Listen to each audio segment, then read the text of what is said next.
Rice भाई कैसे हैं आप? मैं बहुत अच्छा हूँ देवेंद्र भाई। आप कैसे हैं? बहुत बढ़िया सर। कैसे चल रही है आपकी प्रोफेशनल और पर्सनल लाइफ? आप रियल एस्टेट के बिजनेस में कैसे आए? रियल एस्टेट के बिजनेस में तो देखिए, आपको मैं बात जो सही है दिल की बात बताना चाहूँगा। जो 1988 में फ्लैट की कीमत क्या लगभग उसने रिक्वायरमेंट रखी होगी, मुझे इतने में फ्लैट खरीदना है। उस वक्त तो करीब करीब जो फ्लैट की वो बात कर रहे थे, करीब 5 लाख रुपए के आसपास का फ्लैट था। लोखंड वाला जगह है, मुंबई में बहुत फेमस जगह है। तो हिम्मत रखी, लोग बोलते भी थे कि मतलब तुम्हारे पास पैसे नहीं है, इतनी बड़ी बिल्डिंग कैसे बनाओगे, क्या करोगे। शायद अगर समझ होती, अकल होती तो शायद मैं वो काम नहीं करता। ये मेरे लिए गर्व की बात है कि 30 वर्षों में आज तक हमारी कंपनी के ऊपर या मेरे परिवार के ऊपर कोई भी किसी तरह का इल्जाम नहीं होगा, कोई भी किसी की कंप्लेंट नहीं होगी। रियल एस्टेट में ये स्टेटमेंट देना एक बहुत बड़ी बात है आप, क्योंकि अभी छोटा सा भी बिल्डर होता है उसके ऊपर भी 8-10 केस लगे हुए होते हैं। 2 लाख वाला जो उस समय आपने फ्लैट बेचा था, आज आप 2 करोड़ रुपए के एक फ्लैट बेचे। मुंबई का रियल एस्टेट तभी मुंबई का रियल एस्टेट है, सबके समझ के बाहर। ऐसा क्या है मुंबई में कि मुंबई के रियल एस्टेट में कि पूरे इंडिया के रेट्स एक तरफ, मुंबई का रियल एस्टेट एक तरफ। Why it is so? जो मुंबई का वर्क कल्चर है और जो यूपी जहाँ से आप गए हैं या पूरा नॉर्थ समझ लीजिए, दोनों के वर्क कल्चर में आपको क्या बेसिक डिफरेंस लगता है? क्यों मुंबई इतना आगे है? तो 90 का जो मुंबई था और 25 का जो मुंबई है, उसमें आप क्या डिफरेंस? उसमें बहुत फर्क आया है क्योंकि पॉपुलेशन बहुत बढ़ गई है हेमंत की। जो बंदे ने एक छोटे से 5 लाख रुपए की कैपिटल से शुरुआत करी है, वो आज कितना बड़ा काम कर रहा है। ये तो ऊपर वाला का एहसान है, और जो मेरे साथी लोग हैं उनका सहयोग रहा है, सपोर्ट रही है, तो उस हिसाब से हम लोग कर रहे हैं ऐसा। आज वहाँ अंधेरी जैसी जगह में छोटा प्रोजेक्ट भी करेंगे तो 1,000 करोड़ से कम नहीं होता है, नहीं होता, मिनिमम। सर, जो यंगस्टर्स हैं आज की डेट पे ग्रेजुएशन कर रहे हैं या पोस्ट ग्रेजुएशन कर रहे हैं और रियल एस्टेट की फील्ड में आना चाहते हैं किसी भी स्टाइल में, as a consultant, as a developer, तो उनको आप क्या सलाह देना चाहेंगे? मेरे ख्याल से मुंबई रेरा कुछ ज्यादा ही सख्त है और बिल्कुल हिसाब से चलता है। मैं कई स्टेट्स के रेरा स्टडी करे हैं मैंने, बट मुंबई रेरा हमेशा फोरफ्रंट में रहता है, हमेशा लीड करता है, उसी को सारे लोग कॉपी कर रहे हैं। रेट कैसे एक अंदाजा बंदा ले कि भाई जो मुझे ये मिल रही है वो सही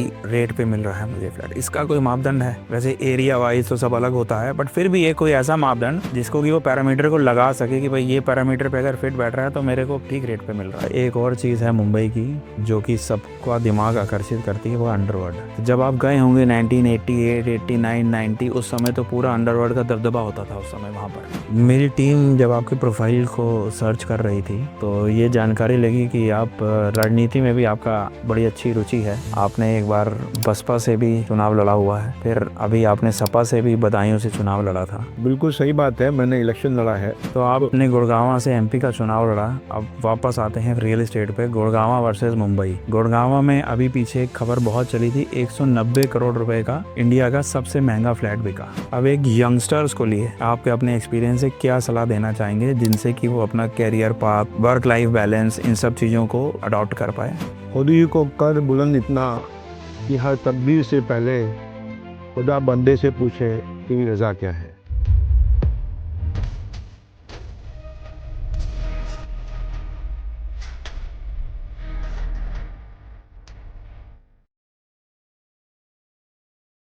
welcome to the Lang show.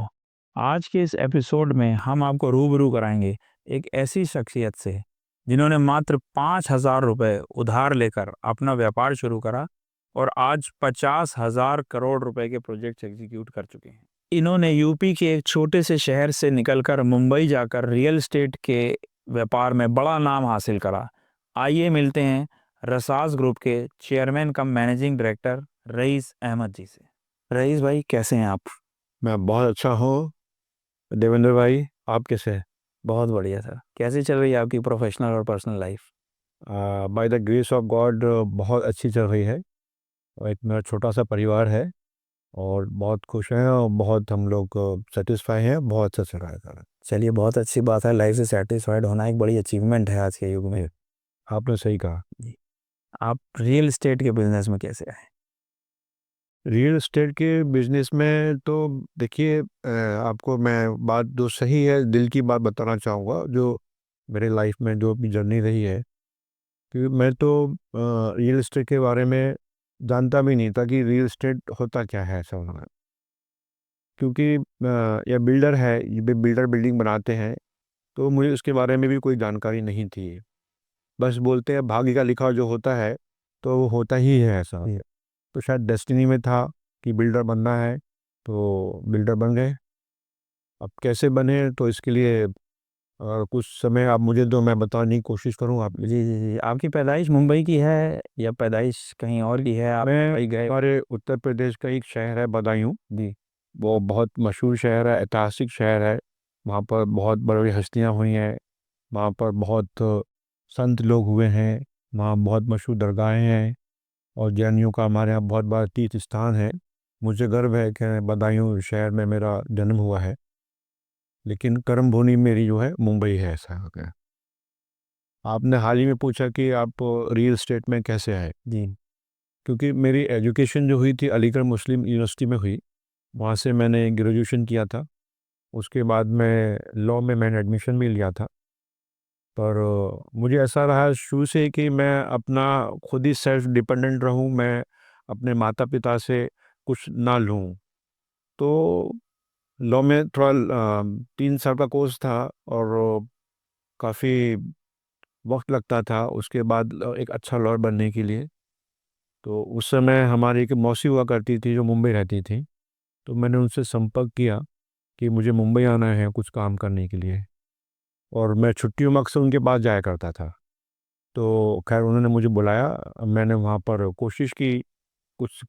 पहले सबसे पहले तो मैंने वहाँ पर नौकरी करने के लिए प्रयास किया, और वहाँ पे एक मुंबई में एक ऑफिस है जो अनएम्प्लॉयमेंट ऑफिस रहता है, वहाँ रजिस्टर करना पड़ता है। जी मैंने वहाँ रजिस्टर भी कराया, लेकिन भाग्य से या सौभाग्य से आज तक वहाँ से कोई जवाब नहीं आता है कि मेरी भी जॉब है या नहीं है। तो उस दौरान फिर मैंने कोशिश की कुछ काम करने के लिए, तो 2-3 छोटे-मोटे मैंने वहाँ काम किए जिसमें मुझे सफलता नहीं मिली। मुझे फिर वापस मेरे अपने शहर बदायूं आना पड़ा था। वहाँ हमने वहाँ हमारी खेती काफ़ी है बदायूं में। ओके। तो खेती करने की कोशिश की, लेकिन मैं उसमें भी सफल नहीं रहा था। मैं इस तरह से 2-3 बार मुंबई गया हूँ, और दोनों तीनों बार असफल रहा सर। पर मुझे असफलता हजम नहीं होती है, और मैं चाहता हूँ कि ज़रूर कोई ना कोई मेरे अंदर कमी रही है जो मुझे वहाँ पर मुंबई में कामयाबी नहीं मिल सकी। तो उसी के लिए मैं फिर तीसरी बार वहाँ पर गया। फिर भी कामयाबी नहीं मिली। मैंने वहाँ जॉब बहुत कोशिश की पाने के लिए, तो जॉब भी जिस तरह का मैं चाहता था कि अच्छा जॉब मिले, वहाँ नहीं मिले। मेरे अंकल के एक परिचित थे वहाँ पर, देवानंद साहब, एक्टर, बहुत मशहूर एक्टर जी हैं। जी देवानंद। तो उनके वो सेट लगाया करते थे। तो उन्होंने कहा था, रईस एक काम करो, तुम देवानंद के पास जाओ, वो मैंने उनसे बात हो गई है, वो आपको जॉब ज़रूर देंगे। ओके। खैर मैं उनके पास गया, उन्होंने मुझे मुलाकात भी की। बारिश का टाइम था उस वक्त, और मुंबई में आप जैसा जानते हैं बारिश बहुत होती है। जी तो उन्होंने कहा ठीक है रईस, तुमको भेजा है, लेकिन अभी तो मानसून है, मैं हमारी शूटिंग बंद है, अब बरसात के बाद आना करके। हाँ, लेकिन वो बात फिर वहाँ से भी बनी नहीं। कई बार प्रयास किया, फिर मुझे वापस बदायूं आना पड़ा। चौथी बार मैंने सोचा चाहे कुछ भी हो, चाहे मुझे कोई भी काम करना पड़े मुंबई में, मैं काम करूँगा, लेकिन वापस नहीं आऊँगा। फिर हमने वहाँ पर प्रयास किया काफ़ी। तो एक हमारा दोस्त मिल गया था हमको, कपड़े का काम किया करता था वहाँ पर। तो उसने कहा भाई ये कपड़े का काम है, तो ये करो मेरे साथ में, मैं करता हूँ। मैं कि मेरे पास तो कोई ऐसी जगह दुकान नहीं है जो मैं कपड़े का काम कर सकूँगा। उन्हें नहीं, ऐसे कुछ जगह है जहाँ पर हम लोगों को कपड़ा बेच सकते हैं होलसेल में खरीद के। मेरे पास पैसे भी नहीं थे उस समय, और मैं घर से कुछ पैसे लेना नहीं चाहता था। जी। मैंने अपनी मौसी से कहा कि भाई मुझे कुछ पैसों की ज़रूरत है, काम करना चाहते हैं। तो उन्होंने कहा आप कैसे काम करोगे, आपको कोई अनुभव नहीं है, इतना बड़ा शहर है और बहुत बड़ा खर्चा होता है यहाँ पर। तो बिल्कुल, मुंबई तो महंगा शहर है ही है। तो मैंने कहा नहीं, मुझे ज़्यादा नहीं, सिर्फ 5,000 रुपये की ज़रूरत है। पर इस सिर्फ 5,000 में तुम कैसे काम कर सकते हो। मैंने, आप दीजिए तो सही, मैं शुरुआत करता हूँ। तो ये ज़िंदगी का मेरा एक पहला लोन था जो मैंने अपनी मौसी से लिया, 5,000 रुपये। इसको लोन मत कहिए, इसको सीड कैपिटल कहिए। हाँ नहीं, मेरे को ठीक कहा। मैंने उनको ऐसे मन में ही सोचा था इनका मैं वापस करूँगा पैसे, और शायद मेरी मौसी ने भी वो लोन समझ के नहीं दिया होगा। हम्म। लेकिन हालांकि वो मैंने उनके 5,000 रुपये वापस किए, और वो 5,000 वापस करने में शायद मुझे 1 बरस का समय लगा। ओके। हाँ। तो हमने वो कपड़े का काम शुरुआत की, और उस्मान साहब नाम था उस दोस्त का। तो 1 बरस तक हमने वो लगभग काम किया ऐसा करके। तो उससे इतना था कि मेरा वहाँ पर गुजारा चलने लगा। जी।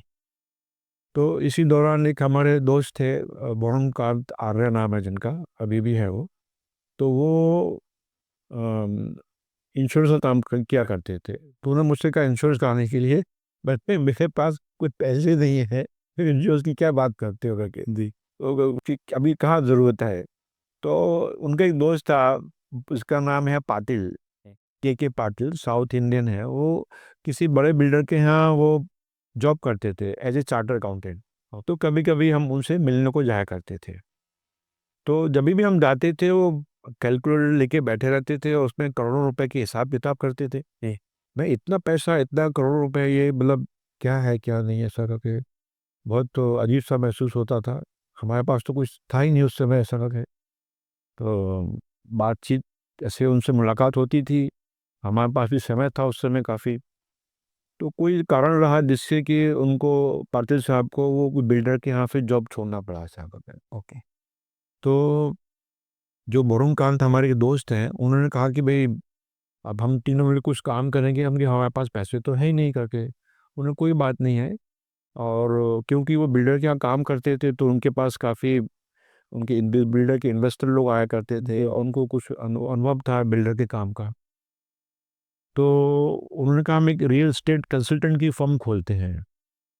तो मैंने कहा भाई मुझे तो इसके बारे में भी कुछ नहीं पता है, अभी कंसल्टेंट कैसे काम करती है, ब्रोकर कैसे काम करता है। बोला तुम चिंता नहीं करो, हम हैं साथ में, बताएंगे। तो उसके लिए सबसे पहले कम से कम एक कोई जगह हो, ऐसा ठिकाना हो हमारे पास, और वो भी नहीं था। और हम तीनों के पास कुछ भी नहीं था इतना कि हम कोई ऑफिस खरीद सकें। किस सन की बात होगी ये है 788 के आसपास की बात, 1980। 1988 के आसपास की बात है। तो उनका कोई परिचित था, नाइक साहब करके नाम था। वो गांधीवाद गांधीवादी जैसे आदमी थे वो फिल्म का डिस्ट्रीब्यूशन का काम किया करते थे। अब तो वो इस दुनिया में नहीं रहे, बहुत सज्जन व्यक्ति थे वो। उनका ऑफिस था वहाँ पर फिल्म डिस्ट्रीब्यूशन का, मुंबई में ग्रांड रोड जगह है वहाँ पर। जी।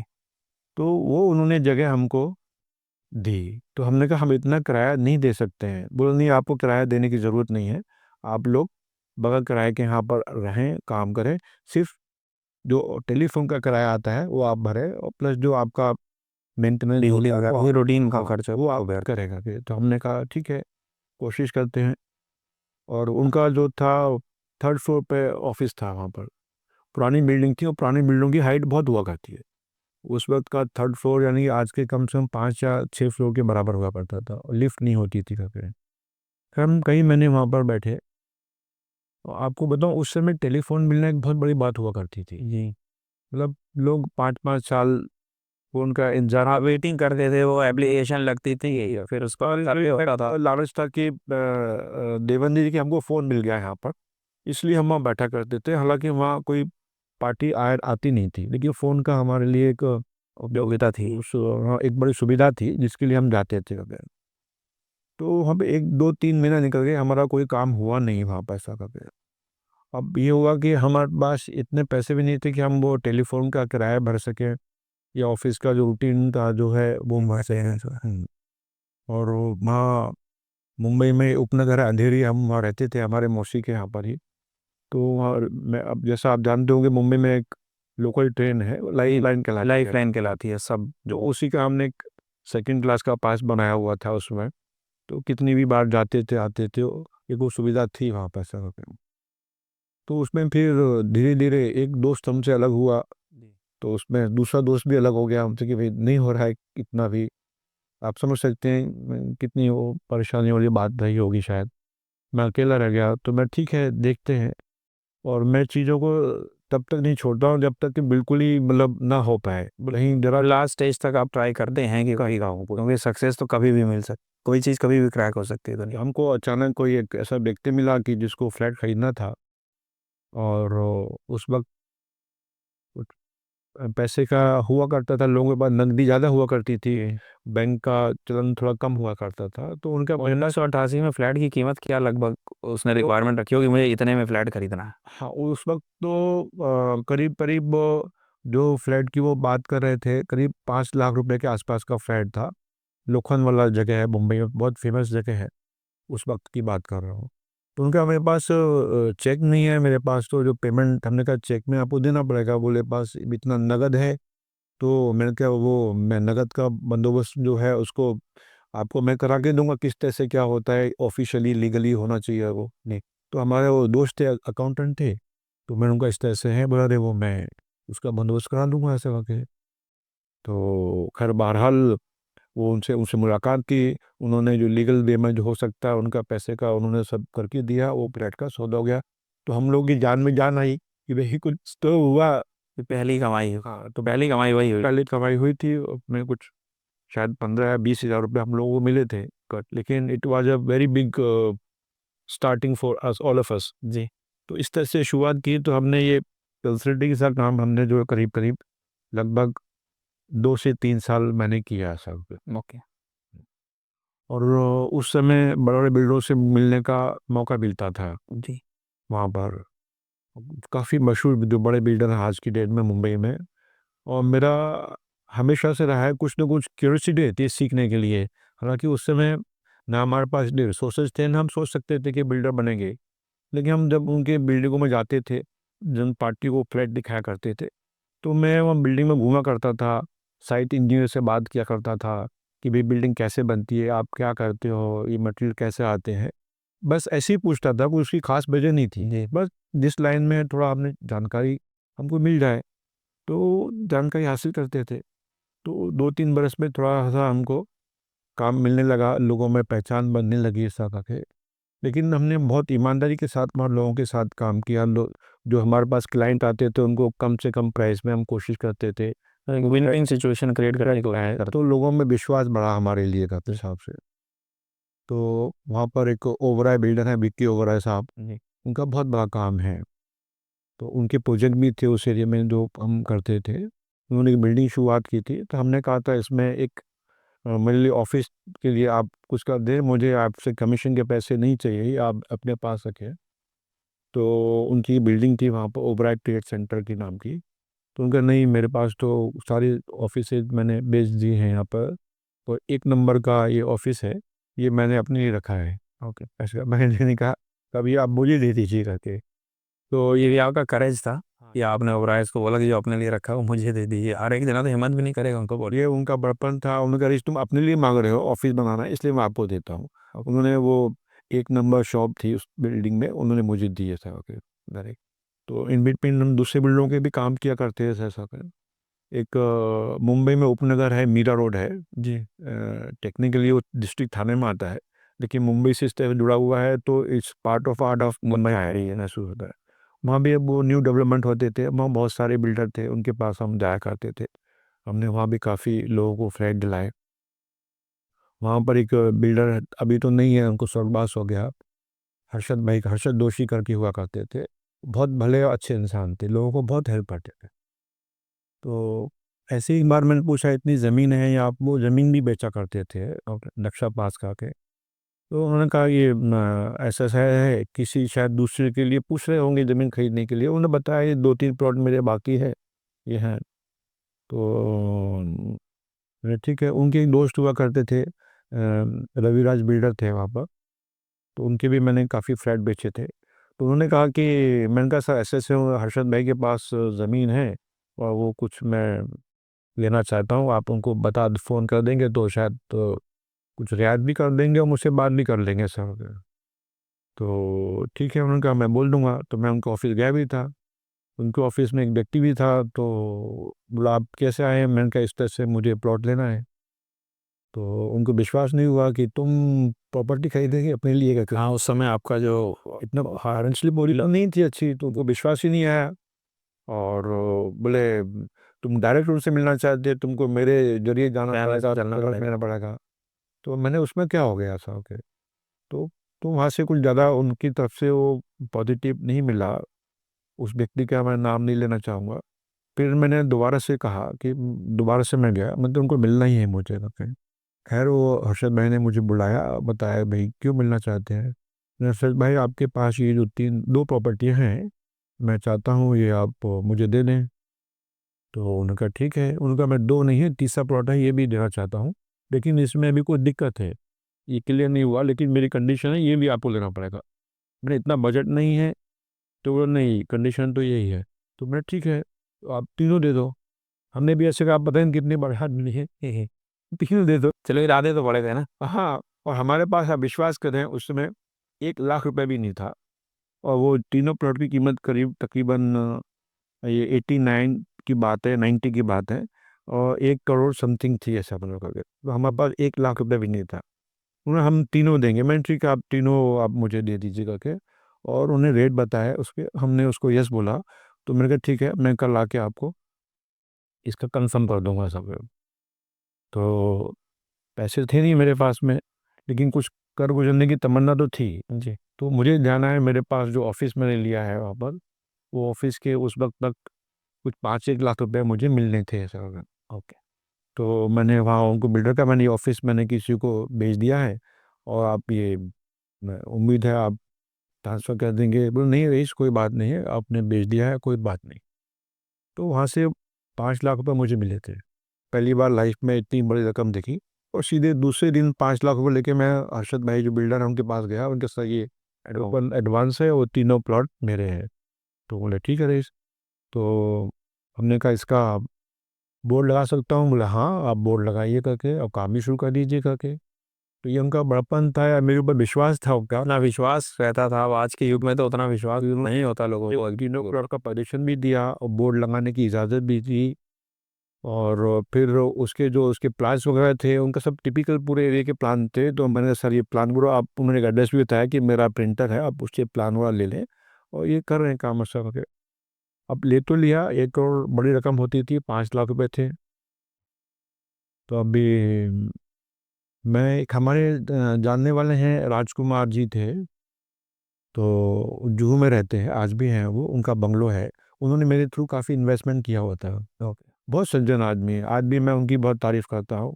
उन्होंने, मेरी इतनी हैसियत भी नहीं थी, हमेशा अपने बंगले पे बुलाया, और उन्होंने हमेशा अच्छा मुझे खिलाया पिलाया, पूरा सम्मान दिया। उनकी पत्नी हुआ करती थी, आज भी हैं, उनसे मुझे मिलाते थे कि रईस भाई आए हैं, देखो इनको खिलाओ पिलाओ। तो कभी भी उनके व्यवहार से ऐसा नहीं लगा कि वो बहुत बड़ा अमीर आदमी है और मैं उनके सामने बहुत कम हैसियत वाला आदमी हूँ। कभी भी उन्होंने ऐसा मुझे एहसास नहीं दिलाया। तो मैंने कहा राजकुमार जी, मैंने एक ऐसा जगह ली है मी रोड पर, मैं चाहता हूँ कि आप छोटा सा इन्वेस्टमेंट आप सब जगह करते हैं, मेरे पास भी कर दीजिए। बिल्कुल। हाँ हाँ, बोलो रेस क्या है क्या नहीं है। तो मुझे उम्मीद थी कि शायद 1-2 फ्लैट वो बुक कर देंगे। तो मैंने उनको सारी चीज़ें बताई इस तरह से, और जो सच्चाई है मैंने सब बताया, मेरे को ये है। तो बोले ठीक है, आप मुझे 5 फ्लैट दे दीजिए। तो मुझे तो अंदर अंदर बहुत खुश हुई है, 5 फ्लैट ले लेंगे तो बहुत बड़ी बात है मेरे लिए। तो ऐसी काफ़ी देर बात होती ही होती, तो आप यकीन कह रहे हैं, उन्होंने 25 फ्लैट मुझे कंफर्म किए। ओके। 25 फ्लैट आप मुझे दे दिए, और कल ड्राइवर आएगा, पैसे तुमको देके जाएगा। उस वक्त तो मैं अपने ऊपर कंट्रोल रखा। जब उनके बंगले से मैं बाहर निकला, तो मेरे पैर ज़मीन पर नहीं पड़ रहे थे, कि तो मतलब कि बहुत बड़ा आश्चर्य की बात है, ऊपर वाले की बहुत बड़ी देन है। और इसी तरह से किया, और उन्होंने जैसा कहा था, दूसरी उन्होंने मुझे पैसे भेजे, वो पैसे तुरंत लेके मैंने वो जो बिल्डर से ज़मीन खरीदी थी उनको दिया। और फिर हमने उस ज़मीन पे एक भूमि पूजन किया। बहुत सारे लोग हमको जानते थे, उन सबको हमने बुलाया, सबका आशीर्वाद लिया वहाँ पर। इस तरह से हमने पहली बिल्डिंग शुरुआत की। तो हिम्मत रखी, लोग बोलते भी थे कि मतलब तुम्हारे पास पैसे नहीं है, इतनी बड़ी बिल्डिंग कैसे बनाओगे, क्या करोगे। और मुझे भी नहीं पता कि भाई कैसे बिल्डिंग बनेगी, और शायद अगर समझ होती, अकल होती, तो शायद मैं वो काम नहीं करता। बिल्कुल। बोलते हैं कि बच्चा होता है, वो अगर बच्चा सांप को भी सामने हो तो उसको भी पकड़ लेता है। बिल्कुल। आज हम लोग डरेंगे कि भाई इसके काटने से मर सकता है व्यक्ति, बहुत सारी चीज़ हो सकती है।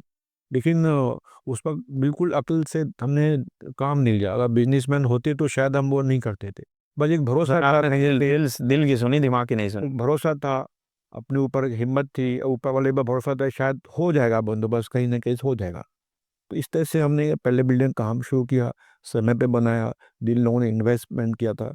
और मेरे हमेशा आदत रही है कि जो हमारे पास इन्वेस्टर हमारे विश्वास के साथ कोई काम करता है, उसका हम बहुत ख्याल रखते थे, और आज भी रखते हैं। आज भी रखते हैं। हमारे मैं कहने वाला प्रॉफिट में कम हो, ज़्यादा हो ना हो, लेकिन जो व्यक्ति एक विश्वास के साथ मेरे पास इन्वेस्ट कर रहा है, इस उम्मीद में कि इनके पास पैसा हमारा सुरक्षित है और पैसा हमारा बढ़ जाएगा, तो मैं कोशिश करता था कि उसका पैसा अच्छा बिके, अच्छा पैसे उसको रिटर्न मिलना चाहिए। जो आज में अभी वो जुड़ा रहेगा, आप जुड़ा है मेरे ख्याल से, वो पुराने जने सब आज भी आपके साथ आज भी हैं। अब विश्वास करें, मेरे 89 90 से जो लोग जुड़े हुए हैं, आज भी उन लोग का बराबर हमारे पास में इन्वेस्टमेंट है, उनका वही प्यार है, वही सम्मान है ऐसा करके। और उस समय भी और उसके बाद 5 7 साल के बाद भी मैं ऐसे ऐसे व्यक्तियों से मिलता था मुंबई में, तो बहुत बड़े अमीर हुआ करते थे। ये ऊपर वाला का एहसान है, करम है। उन्होंने मुझे कभी ऐसा एहसास नहीं होने दिया कि मैं बहुत उनके सामने बहुत छोटा हूँ या कम हैसियत वाला हूँ, तो कभी भी फील नहीं हुआ। वैसे वही चीज़ आप में आज मुझे दिखती है। अब विश्वास आपसे भी जो मिलता है, कभी ये महसूस नहीं होता। आप यकीन कीजिए, वो लोग मुझे अपने घर से ऑफिस से गाड़ी तक छोड़ने को आते थे या नीचे तो छोड़ने आते थे। मुझे शर्म महसूस होती थी, इतने बड़े व्यक्ति हैं, मुझे पता नहीं क्या समझते हैं ये या क्या है। तो ये सम्मान देना मैंने वहाँ से बहुत लोगों से सीखा है। बिल्कुल। ऐसे केशवानी साहब करके थे, बहुत अमीर व्यक्ति हैं, उनके प्रिंटिंग प्रेस का बहुत बड़ा काम था वहाँ पर, आज भी है। अभी वो तो स्वर्गवासी हो गए, उनके बेटे हैं अरुण केशवानी जी। तो उनसे भी मैंने सीखा कि मतलब कितना सम्मान करते हैं लोगों को। और हमने बहुत सारे लोगों को देखा है जिनकी कोई मामूली सी हैसियत भी नहीं होती है, वो दूसरों को बहुत ही निंदनीय स्थिति में या गरीब है या फौज के उसका सम्मान नहीं करते हैं। तो ये हालांकि बहुत गलत है। तो ये सम्मान करना, बड़े लोग सिर्फ ऐसे ही नहीं बन जाते हैं, उनके अंदर क्वालिटी होती है, क्वालिटी ही नहीं बनते हैं बड़े लोगों के। तो ये क्वालिटी मैंने उनसे सीखी वहाँ पर। मैंने मारवाड़ी ग्रुप में बहुत काम किया है, वहाँ पर सिंधी लोग काफ़ी कामयाब हैं, उनसे मैंने बहुत सीखा है ऐसा मतलब कि। और जो तमाम बिल्डर हैं, ये शुरुआत के 2 3 बरस जो हमने कंसल्टेंसी का काम किया था, उससे ये बड़ा लाभ मिला कि किस तरह से लोगों से व्यवहार करना चाहिए। हाँ, पब्लिक डीलिंग आपको आ गई, जो बहुत इम्पोर्टेंट पार्ट है और बिजनेस का। जो कमिटमेंट होता है उसकी अहमियत समझ में आई। दो कमिटमेंट को पूरा करना है बहुत बड़ा एक कार्य है। रियल एस्टेट में तो इसकी बहुत इंपॉर्टेंस है, क्योंकि लॉन्ग टर्म कॉन्ट्रैक्ट्स हो। यस, बिल्कुल आपने सही कहा। तो वो मैंने शुरुआत में ही ऐसे लोगों से मेरी मुलाकात हो गई सौभाग्य से, कि जो बहुत बड़े थे अपने काम में, नाम में, व्यवहार में।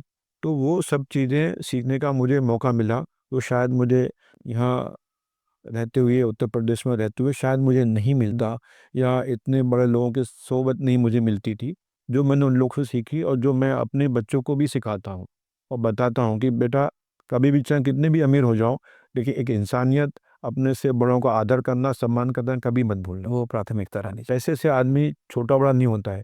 आदमी अपने व्यवहार से, अपने कर्मों से, और वो सोसाइटी के लिए क्या दे रहा है, बिल्कुल। उससे बड़ा आदमी होता है। देखिए, बिजनेस तो सब अपने लिए करते हैं, अपने परिवार के लिए, लाभ के लिए करते हैं। बिल्कुल। आपने सोसाइटी के लिए क्या किया, वो बहुत इंपॉर्टेंट है। अगर आपने सोसाइटी के लिए किया है कुछ, तब आप बड़े आदमी हो सकते हैं। बिल्कुल। बने तो उन्हीं की निजी लालच के लिए तो कोई भी कर। बिल्कुल। तो जो लोगों से मेरी मुलाकात थी उस वक्त, मैंने सीखा, वो कारोबार में भी बड़े थे और सोशल लाइफ में भी बड़े थे, बहुत समाज के लिए भी काफ़ी कुछ किया करते थे। तो मैं अचंभा करता, इतने पैसे लोग खर्च करते हैं, इतना दान करते हैं, इतने लोगों को हेल्प करते हैं, स्कूलों में करते हैं, चैरिटी करते हैं। तो अब जो भी मेरी हैसियत, आज मैं भी कोशिश करता हूँ कुछ ना कुछ करने के लिए, सीखने के लिए, जो उनसे सीखा है उस पर अमल करने के लिए मैं भी कोशिश करता हूँ। इस तरह से पहली बिल्डिंग हमने वहाँ बनाई मीरा रोड में, और धीरे धीरे सिलसिला आगे बढ़ता गया, बढ़ता गया, बढ़ता गया। सिर्फ हमने ये फार्मूला रखा कि ईमानदारी से काम करना है और ट्रांसपेरेंसी के साथ काम करना है। और एक जो कायदा कानून है, देखिए, वो हमारे लिए दूसरा राज्य था, वहाँ के कायदा कानून अलग थे, लोगों की भाषा अलग थी, लोगों का कल्चर अलग था। बिल्कुल, तो उसको पूरी तरह से हमने अडॉप्ट किया, और जो वहाँ के कायदा कानून है उसके अनुसार ही हमने काम किया। आज हमको लगभग 30 बरस का समय हो गया, ज़्यादा हो गया वहाँ पर काम करते हुए। ये मेरे लिए गर्व की बात है कि 30 वर्षों में आज तक हमारे कंपनी के ऊपर या मेरे परिवार के ऊपर कोई भी किसी तरह का एक भी इल्ज़ाम नहीं होगा। मतलब कोई भी किसी की कंप्लेंट नहीं होगी, कोई भी किसी तरह का केस नहीं हुआ होगा। रियल स्टेट में ये स्टेटमेंट देना एक बहुत बड़ी बात है आप, क्योंकि अभी छोटा सा भी बिल्डर होता है उसके ऊपर भी 8 10 केस लगे हुए होते हैं। कोई भी शिकायत आप कहीं भी किसी भी जगह, पुलिस चौकी में, थाने में, गूगल में, आप इसको देख सकते हैं उन्होंने। नहीं, ये एक आपकी बहुत बड़ी अचीवमेंट है कि 35 साल में एक भी केस रजिस्टर ना होना, एक भी कंप्लेंट ना होना, वो भी रियल स्टेट की फील्ड में, बहुत बड़ी अचीवमेंट। और ये हमने अपने 2 बेटे हैं मेरे, उनको भी कहा है, बेटा कोई भी काम करना, गलत काम मत करना, और जो नियम है, कायदा है, उन्हीं के अनुसार काम करना, लालच में आके कोई गलत काम नहीं करना। वो उसको, नीति को आज भी हम अपना रहे हैं, आगे भी हम उस पर कायम रहेंगे सब पे। सर, जो आपने 25 फ्लैट बेचे थे शुरुआत में जिनसे आपकी कॉर्पस बना है, तो उस समय फ्लैट की कीमत क्या होती थी जो आपने उस बेचे? समय देखिए, उस समय तो करीब हमने जो एक 1 बेडरूम हॉल बोलते हैं, जी। वो 2 लाख रुपए के आसपास का फ्लैट था। और आज जो आप बेच रहे हैं अगर उसी क्या कीमत हाँ, हो? उसी जगह पे की बात करेंगे सेम, तो वो 2 करोड़ का फ्लैट है लगभग।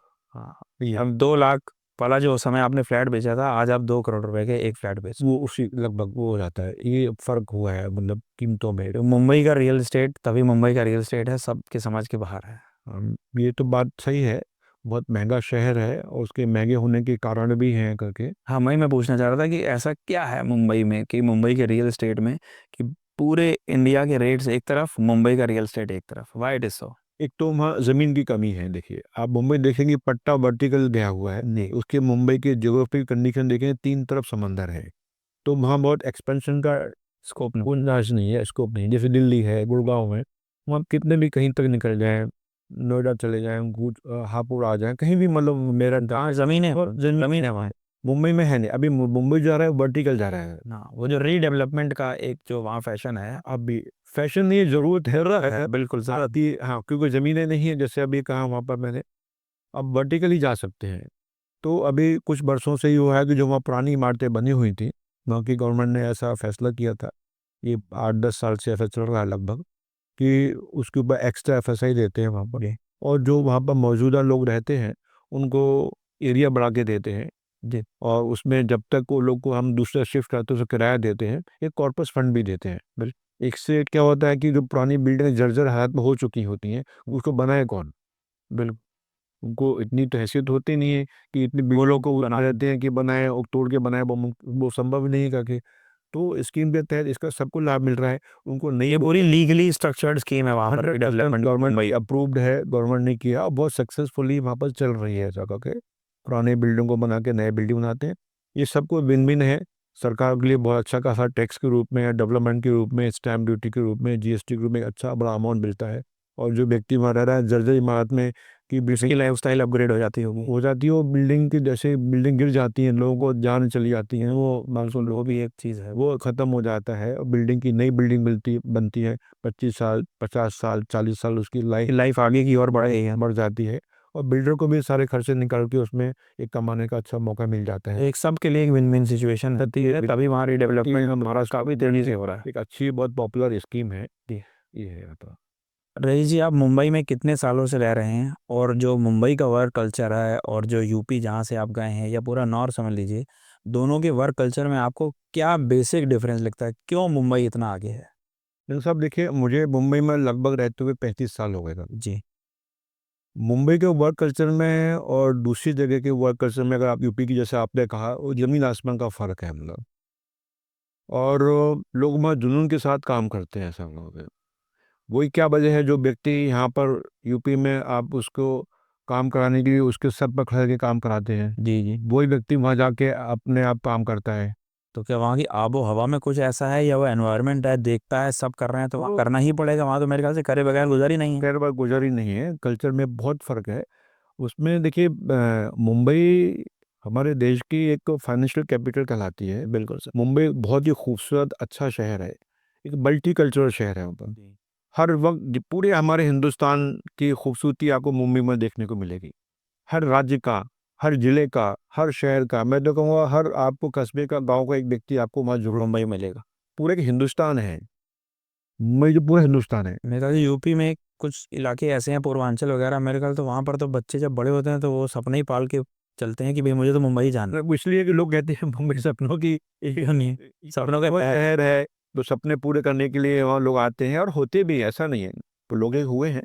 आज मुंबई की पॉपुलेशन देखिए कहाँ से कहाँ पहुँच गई है, 2 करोड़ से भी ऊपर कहीं ज़्यादा पॉपुलेशन है वहाँ पर।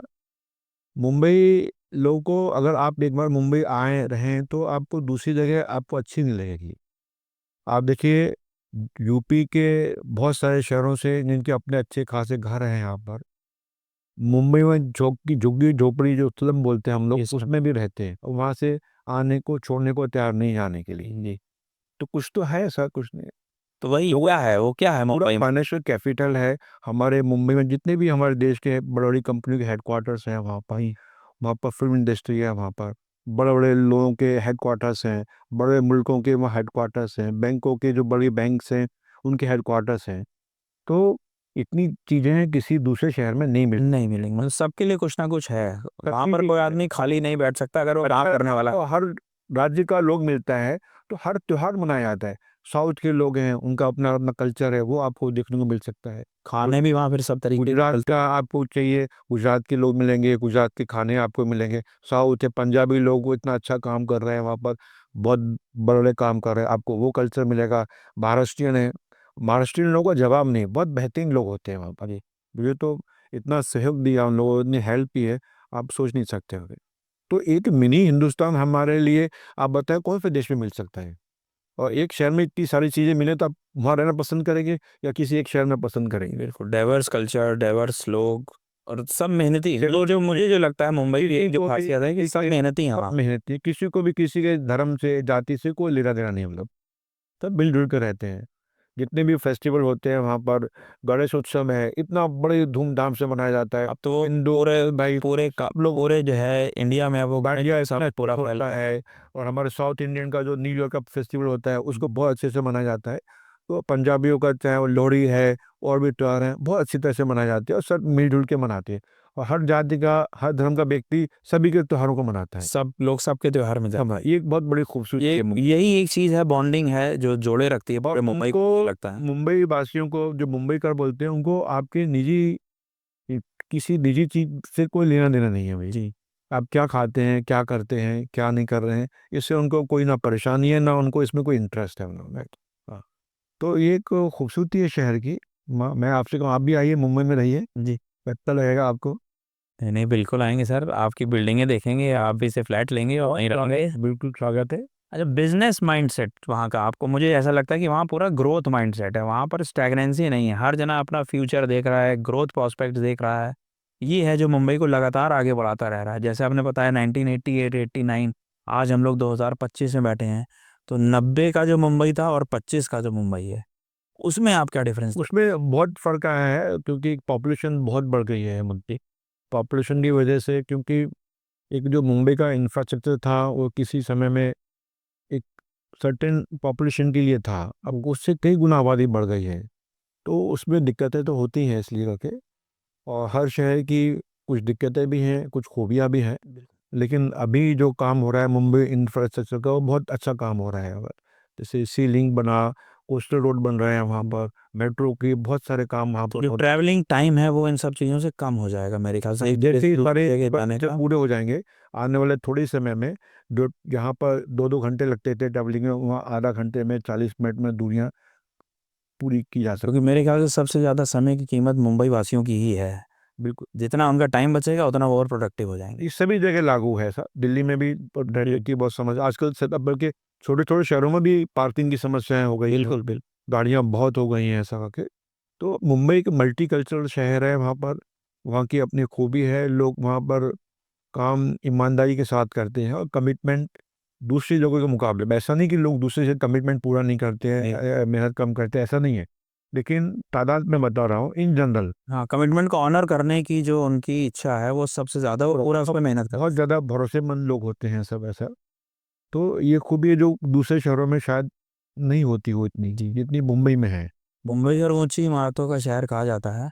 आपने अपनी कितनी ऊंची आज तक अपनी इमारत बनाई है अपने हर रिसार्स ग्रुप में? अभी जो हमारी क्या? बिल्डिंग अभी जो बन रही है लोखंडवाला के पास में ही है, वो 40 फ्लोर की बिल्डिंग है ऐसे हम लोग के। ओके। और अभी 40 फ्लोर की बिल्डिंग में एक फ्लोर पे कितने फ्लैट?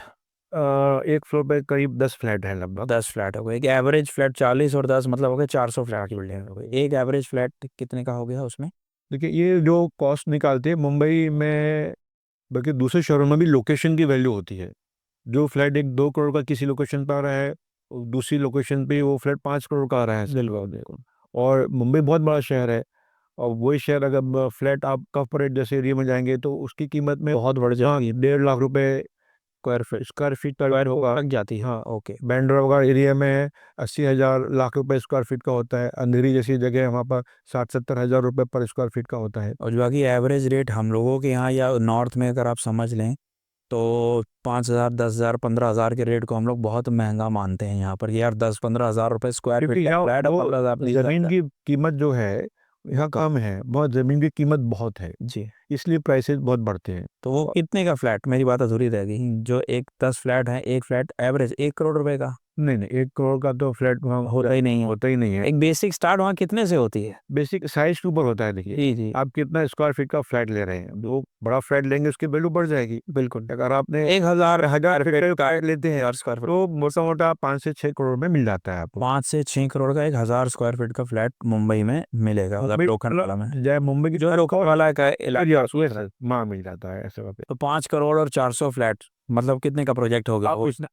क्यों, क्या ऐसा लगा रहे भाई?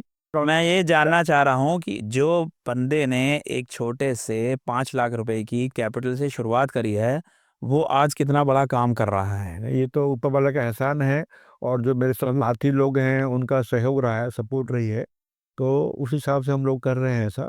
आज जो वहाँ अंधेरी जैसी जगह में छोटा प्रोजेक्ट भी करेंगे तो 1,000 करोड़ से कम नहीं होता है, नहीं होता। मिनिमम 2,000 3,000 अगर स्क्वायर यार्ड जगह होगी। ये वाला भी मेरे ख्याल से 400 इंटू अगर 5 कर लें तो वही 2,000 करोड़ करीब का बड़े project बड़े होगा। प्लान ही होते हैं थोड़े से। मतलब एक एवरेज 1,000-1,500 करोड़ रुपए की वो वाला प्रोजेक्ट है वो वाला। नहीं होता है, हाँ, मिनिमम 1,000 करोड़ से कम कोई प्रोजेक्ट नहीं होता है। कितने प्रोजेक्ट्स आप पहले कर चुके हैं? हमने काफ़ी प्रोजेक्ट किए हैं, अंदर से 60-70 प्रोजेक्ट हम कंप्लीट सक्सेसफुल कर चुके हैं, कर चुके हैं, डिलीवर डिलीवर कर चुके हैं।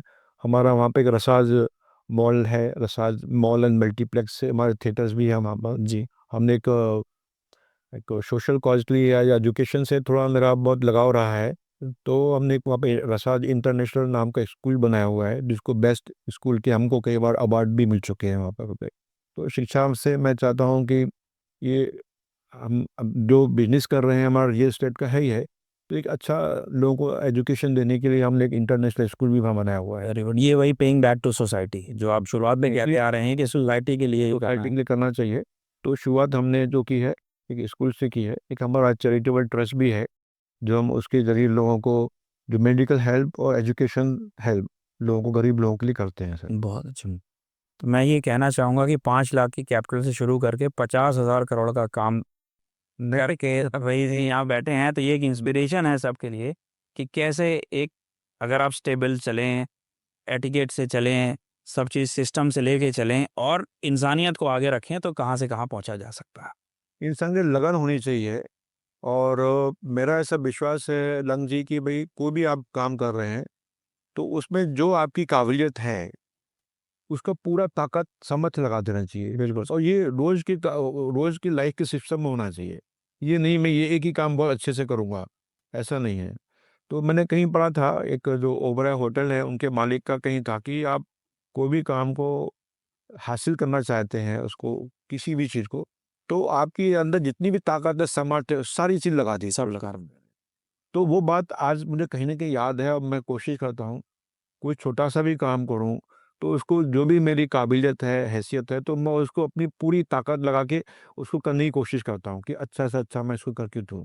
जैसे हम बिल्डिंग बनाते हैं कहीं भी, ये कमिटमेंट भी होते हैं बिल्डिंग में कि लोगों को बताना पड़ता है हम ये चीज़ें बनाएँगे। हाँ, पहले तो सब कागज़ पे ही दिखाना होता है, वो सब तो विज़न है। हाँ, तो मेरी कोशिश होती है जो हमने लिख के दिया है उससे कहीं अधिक हम लोगों को अच्छा बना के दें। और व्यक्तिगत जीवन में भी कोई भी काम अगर आप मुझे बताएँगे कि रईस भाई ये काम करना है, तो मेरी कोशिश होगी वो उसको बेस्ट से बेस्ट मैं करके दूँ आपके लिए सर फिर। ये मेरी आदत है ऐसा। जी। नहीं, नहीं सर, उसी आदत की वजह से ही आप आज इतने सक्सेसफुल मुंबई में हैं। और ओबरॉयज़ में मेरे एक मित्र हैं, बता रहे थे कि वहाँ तो इतनी सब पिक्युलियरिटीज़ हैं कि वहाँ पर पानी कैसे डालना है उसकी भी एसओपी होती है। बिल्कुल, आपने कहा ये तभी वो ओबरॉयज़ हैं। तभी हुआ है। वो तो ओबराइज़ हैं, जो टाटा हैं, देखिए सब ये ऐसे ही नहीं हुआ है उनका। जी। और उनकी जनरेशनों ने उस चीज़ को मेंटेन रखा है करके। कोई शॉर्टकट किसी का भी नहीं होता है। नहीं, तो बिल्कुल। मैं जो लोग शॉर्टकट अपनाते हैं, उसके लिए मैं ये कहूँगा शॉर्टकट जीवन में कभी नहीं अपनाना चाहिए। इंसुलिन स्पाइक है, इमीडिएट कुछ फ़ायदा मिल सकता है, बट लॉन्ग लॉन्ग में कुछ नहीं नहीं। होता। आपको एक विज़न होना चाहिए किसी भी चीज़ के लिए। आज हम जो भी कार्य कर रहे हैं, जिस बिज़नेस में हैं, कि आने वाले 5 साल, 10 साल, 20 साल में ये कारोबार कहाँ ठहरेगा, किस तरह से रहेगा, और टेक्नोलॉजी इस तरह से तेज़ी से बदल रही है, बिल्कुल। उसको साथ में ले आते हुए हमको किस तरह से हम सस्टेन रहेंगे, अपने आप को कैसे स्थापित करेंगे, दूसरों से कैसे आगे निकलेंगे। आपने देखा होगा बहुत सारी कंपनियां जिन्होंने समय के साथ चलना नहीं सीखा। ना वो बाहर हो गए। इतनी बड़ी कंपनियां थी, देश का पूरे देश में नाम था उनका, आज जो उनका कोई नाम लोगों को याद नहीं है। बिल्कुल से वो समय के साथ नहीं चल रहे सब। तो एक समय के साथ चलना भी बहुत ज़रूरी है, इंपॉर्टेंट, टेक्नोलॉजी के साथ चलना चाहिए, लेकिन इन सब के साथ साथ में हमको मानवता जो है वो हमेशा रखना चाहिए। मानवता का जो पहलू है वो हमें प्राथमिक रहना चाहिए। वो रहना ही जरूरी है। सिर्फ हमारा जीवन पैसे कमाने के लिए ही तो नहीं हुआ है ना कभी। बिल्कुल एक माध्यम हो सकता है, उसके जरिए दूसरों का भला कर सकते हैं। हम सब लोग इंसान हैं, तो वो हर धर्म का, हर जाति का मूल उद्देश्य होता है कि इंसानियत पर चलना चाहिए। तो हमको मानवता को ध्यान में रखते हुए, इंसानियत को ध्यान में रखते हुए, अपने समाज को, अपने देश को सोचते हुए ही देश हित में ही काम करना चाहिए। और जो भी काम करें आप, उसका सबसे पहले ध्यान होना चाहिए हमारे काम हमारे देश हित में होना चाहिए। बिल्कुल सर, देश हित सर्वोपरि। बिल्कुल, मैं यही कहता हूँ। सर जो यंगस्टर्स हैं आज की डेट पे ग्रेजुएशन कर रहे हैं या पोस्ट ग्रेजुएशंस कर रहे हैं और रियल एस्टेट की फील्ड में आना चाहते हैं किसी भी स्टाइल में, as a consultant, as a developer, तो उनको आप क्या सलाह देना चाहेंगे? क्योंकि मैंने ये देखा है कि रियल एस्टेट की फील्ड में कोई भी फॉर्मल स्टडी अभी नहीं है कि कोई प्रॉपर एमबीए कर रहा हो रियल एस्टेट में ही, स्पेसिफिकली एचआर में होती है, मार्केटिंग में होती है। तो रियल एस्टेट में ज़्यादातर जो लोग मुझे आज तक मिले हैं, 15-20 साल से मैं भी इस इंडस्ट्री के लोगों से मिल रहा हूँ, फॉर्मल स्टडी कोई रियल एस्टेट की करके आगे नहीं आया है। सब आ गए और बड़े आदमी हो गए या जो काम कर रहे हैं। तो वो कोई अगर फॉर्मल स्टडी करके आना चाहे उसके लिए क्या डिफरेंस है? बिल्कुल, आपने ये बहुत अच्छा प्रश्न किया है लाल जी। देखिए, ये सही बात है, किसी भी स्कूल कॉलेज में रियल एस्टेट कैसे किया जाए ऐसी कोई डिग्री कोर्सेज कोई हाँ मैं लेकिन अब इसका भी शुरुआत हो गई है। जी, लोग इसमें एमबीए कराते हैं बिजनेस करने के लिए, लेकिन बिजनेस एक ऐसी चीज़ है जो स्कूलों में पढ़ के ही नहीं की जा सकती। बिल्कुल बिल्कुल ये एक तो इंसान के अंदर कुदरती कुछ चीज़ें होनी चाहिए। आप आज देश में जो बहुत बड़े उद्योगपति हैं, उनको उन्होंने क्या सीखा, उन्होंने उनकी एजुकेशन भी नहीं है, बहुत बिल्कुल बिल्कुल बहुत बड़े उद्योगपति हैं, एजुकेशन भी नहीं है उनको करके। तो ये कुदरती कुछ गॉड गिफ्ट भी होता है आपके अंदर। कितने आज एमबीए हैं, वो तो बिजनेस ही पढ़ते हैं ना सब। बिल्कुल सर। तो हमारे यहाँ जॉब करते हैं वो, तो खुद का बिजनेस क्यों नहीं कर लेते? हाँ जी जी। क्यों नहीं कर लेते? हाँ मतलब वो शायद फॉर्मल एजुकेशन के बाद अच्छे एम्प्लॉय बन पाएँ, बट मेरा मानना ये है कि कोई ना कोई formal education system real side में आना चाहिए। ये कुछ कुदरती होता है। देखिए, मुझे बिल्डर की स्पेलिंग भी नहीं पता था, और मैं कभी जीवन में सोच भी नहीं सकता था कि भाई बिल्डर क्या होता है, क्या काम करता है। आज जो ऊपर वाले के करम से या मेरे माँ बाप की दुआओं से आज मैं बहुत सक्सेसफुल हूँ, और मुझे इस बात का गर्व है, मेरे अच्छे बिल्डरों में मुंबई में गिनती होती है। बिल्कुल सर। कि भाई लोग एक अच्छे, आज किसी से पूछेंगे तो आपको अगर 10 व्यक्ति से पूछेंगे, मैं आपको गारंटी से बोल सकता हूँ 10 में से 9 व्यक्ति नहीं, 10 के 10 व्यक्ति मेरे बारे में शायद अच्छी ही राय आपको देंगे। चलिए बहुत ऐसे अच्छी बात बहुत है। कम होता है। जी जी, क्योंकि जनरली तो 10 से अगर पूछा जाए किसी बिल्डर के बारे में तो 2 अच्छे बताते हैं और 8 क्योंकि उनको डिलीवरी नहीं मिली होती है, उनके पैसे फंसे हुए होते हैं, यही सारे एक्सपीरियंसेस अच्छे या बुरा बनाते हैं। ये हमारी एक बड़ी कमाई है। देखिए, जो हमने किया है ये हमारी बड़ी कमाई है। आप भी जैसे आपने प्रश्न किया कि भाई कोई नए यंगस्टर आए तो क्या करना चाहिए। जी तो आज की डेट में मैं अक्सर जो देख रहा हूँ, यंगस्टर का जो झुकाव होता है वो कोई रिस्क की बिजनेस करना है या कोई ऐसे काम करने की तरफ कम होता है। वो जहाँ इजी होता है वहाँ ज़्यादा उसका झुकाव होता है। जैसे एमबीए कर लिया उसने, किसी भी अच्छे बैंक में काम कर लिया, किसी मल्टी नेशनल कंपनी में कर लिया, या बहुत सारे कोर्सेज ऐसे हैं, वो एक अच्छा सेटल्ड जॉब मिल जाता है, इंडिया में मिल जाता है या इंडिया से बाहर मिल जाता है। सेटिस्फाई हो जाते हैं। तो सोचते हैं यार क्या है, 1 लाख 2 लाख रुपये सैलरी मिल रही है, उसके साथ उसकी बीवी है जो भी है वो भी काम कर रही है, 4-5 लाख रुपये बहुत होते हैं लगभग। क्यों इतना रिस्क लें, क्या करें? तो ये बहुत सारे यंगस्टर में इस तरह की चीज़ें होती हैं। लेकिन रियल एस्टेट के लिए देखिए, आज के डेट में तो बहुत गवर्नमेंट ने सेफ्टी कंज्यूमर की कर दी है। इसमें एक बहुत बड़ा अहम या क्रांतिकारी कदम कहें तो एक रेरा एक्ट जो आया है, रियल एस्टेट रेगुलेटरी एक्ट आया है, ये कस्टमर को 100% प्रोटेक्ट करता है। और मेरे ख्याल से मुंबई रेरा कुछ ज़्यादा ही सख्त है और बिल्कुल हिसाब से चलता है। मैं कई स्टेट्स के रेरा स्टडी करे हैं मैंने, बट मुंबई रेरा हमेशा फोर फ्रंट में रहता है, हमेशा लीड करता है। उसी को सारे लोग कॉपी कर रहे हैं पूरे इंडिया में, जहाँ तक मेरी स्टडी है। खुशी है आपने मुंबई का नाम लिया, महाराष्ट्र का नाम लिया। दूसरे स्टेट में कितना करते हैं नहीं करते हैं मुझे इतना ज़्यादा जानकारी नहीं है, लेकिन हमारे मुंबई में तो आप विश्वास करें कितने बिल्डर जेल में गए हैं जी जिन्होंने रेरा को फॉलो नहीं किया है और नॉर्म्स को फॉलो नहीं किया है। तो ये कानून की वजह से ही है, ये कानून का ही डर है। कि भाई बिल्डर का जेल में जाना छोटी बात नहीं होती है। बिल्कुल लेकिन अगर उन्हें कोई ऐसा गलत काम किया है जो नियमानुसार नहीं था, या किसी कस्टमर के साथ उन्हें ऐसी कोई बात की है जो रेरा के मुताबिक नहीं होती है, उनको जेल तक जाना पड़ा है। तो हमारे यहाँ कानून का बहुत सख्ती से पालन किया जाता है, और अधिकतर बिल्डर सब रेरा का पूरी तरह से पालन करते हैं। आप किसी प्रोजेक्ट में अगर रेरा रजिस्टर्ड है तभी फ्लैट खरीदा ना। बिल्कुल बिल्कुल, मार्केटिंग तभी हो सकती है जब आप रेरा रजिस्टर। आप दूसरे ऐसे बिल्डर के खरीदे जो रेरा ही नहीं किया, तो इसमें आपकी भी गलती है। नहीं, पर नॉर्थ में नोएडा का मार्केट में देखता हूँ, ग्रेटर नोएडा का एनसीआर का मार्केट, वहाँ तो रेरा वाले प्रोजेक्ट में इन्वेस्टमेंट करके भी हालत वही है जैसे बगैर रेरा वाले में करते। नहीं, जो आप कह रहे हैं वो सुनने में आया। क्योंकि सुपर टेक हो गया, आम्रपाली हो गया, जो आप जेल जाने की बात कर रहे हैं, सबके बड़े बड़े नाम हैं और सब अंदर पड़े हुए हैं। तो देखिए, अंदर गए ना, जी तो फिर आप इतना हजारों करोड़ रुपए का बिजनेस करने के बाद अगर कोई व्यक्ति जेल में भी जाता है, तो इस चीज़ का क्या लाभ है? बिल्कुल तो उससे छोटा बिल्डर होना, कानून के मुताबिक काम करना बहुत ज़्यादा फायदेमंद है। बिल्कुल, अपने कमिटमेंट्स को ऑनर कर। जेल जाना अच्छी बात तो है नहीं। बिल्कुल तो फिर तो भाई जो गलत काम करेगा, कानून के मुताबिक नहीं करेगा, तो उसके लिए सजा का प्रावधान है, कानून है करके, तो कानून अपना काम करता है। तो मुझे खुशी है, गर्व है कि हमारे महाराष्ट्र में, स्पेशली मुंबई में, सारे बिल्डर लोग रेरा का पालन करते हैं। और अच्छे बुरे लोग सब होते हैं, लेकिन मुंबई में बहुत कम तादाद मिलेगी आपको। वहाँ जहाँ कमिटमेंट ऑनर ना हो या किसी को ऐसे फंस गए हों। बिल्कुल जितने भी अच्छे बिल्डर हैं वहाँ मुंबई में, सब अच्छा काम। नहीं, मैं एक बार रेरा का डाटा पैन इंडिया खंगाल रहा था, तो उसमें मुंबई, मतलब मुझे तो शायद उस लिस्ट में कहीं नज़र ही नहीं आया कहीं पर कि जहाँ नॉन कमिटमेंट की वजह से केसेस, कोई एक दो प्रोजेक्ट होंगे। मतलब सारी top list NCR, Noida, greater Noida, Ghaziabad नहीं ली हुई है इस मामले में। दुख की बात है ऐसा। मैं तो चाहता हूँ कि सभी लोग जो सरकार ने कानून बनाए हैं उसके मुताबिक ही काम करें, उसका पालन करें। इसमें हमारा भी फायदा है, हमारे जो कस्टमर उनका भी फायदा है, हमारी सरकार का भी फायदा है, देश का भी फायदा है। दूसरा रेजी, ये बताइए जी पूछी, कोई जना जो पहली बार घर रहने जा रहा हो, कहते हैं कि कईयों की पूरी जीवन की पूंजी एक घर में लग जाती है, बिल्कुल सही। तो उसके लिए आप क्या सलाह देना चाहेंगे कि उसको क्या चीज़ें ध्यान में रखनी चाहिए कि वो उसका डिसीजन जो है अच्छा डिसीजन में कन्वर्ट हो। मतलब कल को उसको कोई दिक्कत नहीं है। जी जी। ठीक है, सबसे पहले तो उस व्यक्ति का किस एरिया में फ्लैट खरीद रहा है, क्या बजट है। जी तो एक एरिया में हर तरह के प्रोजेक्ट होते हैं, बहुत महंगे भी होते हैं, जी। मीडियम टाइप के भी होते हैं, सस्ते भी होते हैं। तो उसका जो भी एरिया में फ्लैट लेना हो या जो भी बजट का हो, तो सबसे पहले उसको देखना है वो प्रोजेक्ट गवर्नमेंट के द्वारा अप्रूव्ड है कि नहीं है। रेरा रजिस्टर्ड प्रोडक्ट में हो जाएगा। गवर्नमेंट का रजिस्टर्ड है, और फिर उसको आज ऑनलाइन सब चीज़ मिल जाती है। बिल्कुल। वो किसी भी बिल्डर के पास गया है तो उसका वो सर्वे नंबर होता है, सीटीएस नंबर होता है, या उसका वहाँ बोर्ड लगा हुआ है, तो उसके बारे में, प्रोजेक्ट के बारे में, उसका जो एरिया है उसके बारे में वो ऑनलाइन सर्च करेगा तो मालूम पड़ जाता है। प्रोजेक्ट गवर्नमेंट के द्वारा रजिस्टर्ड होना चाहिए, और जब तक रेरा रजिस्टर्ड नहीं हुआ उस प्रोजेक्ट में फ्लैट नहीं बुक करना चाहिए।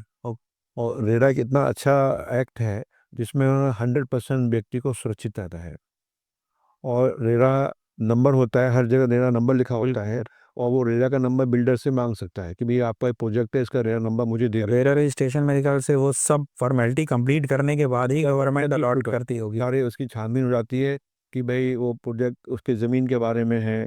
बहुत सारी एनओसी होती हैं, फायर की है, कुछ जो एयरपोर्ट की होती है, ट्रैफिक की होती है, ड्रेनेज की होती है, कहीं कोस्टल है या कोई रिवर है या कोई फॉरेस्ट है, उसकी एनओसीज होती हैं।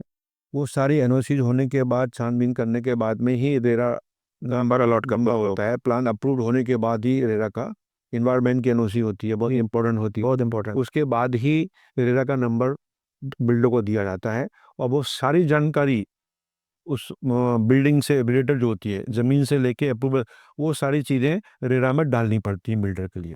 वो जो एग्रीमेंट देता है बिल्डर रजिस्टर करके, उसकी भी कॉपी इसके ऊपर होती है। अब तो रेरा ने एक शायद एग्रीमेंट का भी अपना ड्राफ्ट एक फिक्स कर दिया है। आपसे करूँगा, वो भी वो डालना पड़ता है, और रेरा ने वो ड्राफ्ट भी अपनी तरफ से फिक्स किया होगा कि यही लिखना है। क्योंकि पहले तो बिल्डर अपने साइड की सारी भाषा लिख के साइन करा ले जाता। वो देवन साहब सब निकल गई, पुरानी बात हो गई। तो इतना कस्टमर का गवर्नमेंट ने प्रोटेक्ट किया उसके लिए। और उसके बाद भी फिर वो जो पैसा आता है बिल्डर का, उसमें भी 2 अकाउंट बनाने पड़ते हैं उनके। तो देवेंद्र जी, उसके बाद भी जो व्यक्ति ले रहा है उसको गवर्नमेंट बहुत प्रोटेक्ट करती है। जैसे आपने कोई समझो 1 लाख रुपए का किसी बिल्डर को चेक दिया, तो एक अकाउंट होता है जिसको 100% बोलते हैं। 100 एस्क्रो अकाउंट। एस्क्रो 100% अकाउंट में पैसा जाता है उसका। उसके बाद वो इमीडिएटली जैसे ही चेक पास होता है 2 अकाउंट में स्प्लिट होता है। एक 30% होता है, एक 70% होता है। तो बिल्डर किसी भी हालत में वो पैसा 30% से ज़्यादा विड्रॉ कर ही नहीं सकता है। 70% पैसा जो होता है वो बिल्डर को प्रोजेक्ट में ही अप्लाई करना ही पड़ेगा प्रोजेक्ट में ही लगाना है उसके लिए। तो वो जब 70% पैसा प्रोजेक्ट में लगाएगा तो प्रोजेक्ट को कंप्लीट ना होने के चांसेस बिल्कुल। और ना फेवरेबल हो जाते हैं। 30% ऑफ एडमिनिस्ट्रेटिव एक्सपेंसेस और उन सब कर चुका होता है पहले वो हाँ, प्री इनकॉर्पोरेशन के जो के लिए वो उतना पैसा अपने और आवश्यकता अनुसार कहीं भी लगाना है लगा सकता है, लेकिन 30% पैसा उसको प्रोजेक्ट में ही लगाना है। 20%। इसके अलावा 70% प्रोजेक्ट में नहीं लगाना है। और उसके अलावा उसको हर 3 महीने में अपनी पूरी इन्वेंट्री देनी पड़ती है ओके। कि आपने कितने फ्लैट बेच दिए हैं, कितना पैसा आया है, कितने फ्लैट आपके सोल्ड हैं या अनसोल्ड है। तो उससे भी मालूम पड़ता है कि भाई कितने फ्लैट बिक गए हैं कंस्ट्रक्शन अपडेट्स भी रेरा को और पड़ते का कितना काम आपका हो गया है। वो सारे अपडेट लेटेस्ट देने पड़ते हैं। अगर ऐसा कोई व्यक्ति या कोई डेवलपर नहीं करता है तो उसके खिलाफ पेनल्टी वगैरह लगाई जाती है। तो कोई भी बिल्डर नहीं चाहता कि पेनल्टी लगे। तो ये सारी चीज़ें कस्टमर के ध्यान में रखते हुए की गई हैं। तो इन चीज़ों का कस्टमर को भी चाहिए, जो व्यक्ति फ्लैट ले रहा है ऐसे ही प्रोजेक्ट में अपना पैसा लगाए, घर खरीदे, जो रेरा रजिस्टर्ड हो। या रजिस्टर्ड हो, गवर्नमेंट से अप्रूव किया हो। और इसके अलावा वो जो डेवलपर है उसके बारे में भी थोड़ी सी जानकारी हासिल कर ले कि इसने पास प्रोजेक्ट जो बनाए हैं, हाँ, मतलब पास परफॉर्मेंस इम्पोर्टेंट है। हाँ, कितने समय में बनाए हैं, उसने जो कमिटमेंट किए थे वो समय पे पूरे किए या नहीं किए। तो ये कोई बहुत बड़ा काम नहीं है। ये सब चीज़ें खरीदार की भी जिम्मेदारी होती है, उसको हासिल करना चाहिए। फिर कोई भी ऐसा सवाल नहीं उठता है कि उसको कोई दिक्कत आए। रेट कैसे एक अंदाज़ा बंदा ले कि भाई जो मुझे ये मिल रही है वो सही रेट पे मिल रहा है मुझे फ्लैट, इसका कोई मापदंड है? वैसे एरिया वाइज तो सब अलग होता है, बट फिर भी एक कोई ऐसा मापदंड जिसको कि वो पैरामीटर को लगा सके कि भाई ये पैरामीटर पे अगर फिट बैठ रहा है तो मेरे को ठीक रेट पे मिल रहा है। क्योंकि मैंने जनरली ये देखा है कि बेचने जाओ तो रेट अलग होता है, रियल एस्टेट में ऑर्गेनाइज मार्केट है नहीं, खरीदने जाओ तो रेट अलग होता है। नहीं, आप जो कह रहे हैं ठीक है, लेकिन क्या जैसे अभी खुद आपने कहा कि हर बिल्डर का अपना अलग रेट होता है और हर प्रोजेक्ट अपने आप में अलग प्रोजेक्ट होता है। तो एक प्रोजेक्ट से दूसरे प्रोजेक्ट को कंपेयर नहीं किया जा चाहे 2 प्रोजेक्ट बराबर नहीं क्यों ना हो। सकता, तब भी नहीं किया जा सकता, उसका उस स्टाइल है, उसका कितना बड़ा लेआउट है, कितनी बिल्डिंग की हाइट है, कितना चीज़ है, तो ये बहुत वेरी करती है।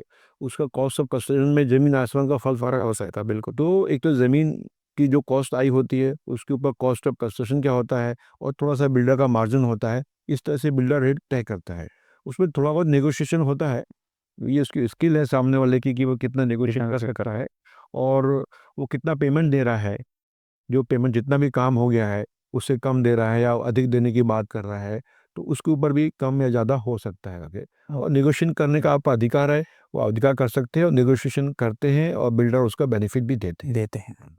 और उसके साथ अगर ब्रोकर है, अगर अच्छा ब्रोकर है, ब्रोकर भी रेरा रजिस्टर्ड होना चाहिए। हाँ, अब तो मेरे ख्याल से ब्रोकर पे भी बहुत कंपल्शन ही हो गया है कि विदाउट रजिस्टर्ड ब्रोकर। बाकायदा ब्रोकर के लिए एग्ज़ाम देना पड़ता है। हाँ, ट्रेनिंग, अब तो ट्रेनिंग भी सरकार ने उनकी रखनी है। देते हैं, उसके बाद ही उसको रेरा नंबर मिलता है। और वो रेरा रजिस्टर्ड अगर ब्रोकर है तो वो अच्छे बिल्डर के पास लेके जाएगा और उसको बोलो कि भाई मैं तेरा कस्टमर हूँ, मेरे लिए कम से कम रेट में फ्लैट बिल्डर से लेके दे। अगर अच्छा नेगोशिएशन कर सकता है तो उसको बिल्डर जो भी लाभ दे सकता है, अधिकतम लाभ देने की कोशिश करता है। तो सर आप ये बताइए कि आप मुंबई में 35 साल से हैं, माया नगरी कहा जाता है, तो आपका वहाँ पर सेलिब्रिटीज़, बॉलीवुड स्टार्स, इनसे भी मिलना जुलना ज़रूर होता होगा, क्योंकि आप भी रियल एस्टेट इंडस्ट्री में हैं, उस प्रोफाइल पे हैं कि इनसे मुलाकात होती होगी। कोई एक इंस्टेंस शेयर करिए, इनसे मुलाकात दी है या बॉलीवुड कभी आपने ये सोचा कि इसको अपना ब्रांड एम्बेसडर बना लें? नहीं, देखिए बॉलीवुड का जो असर है या चाहता लोगों में यहाँ मैंने देखा बहुत होता है। जी।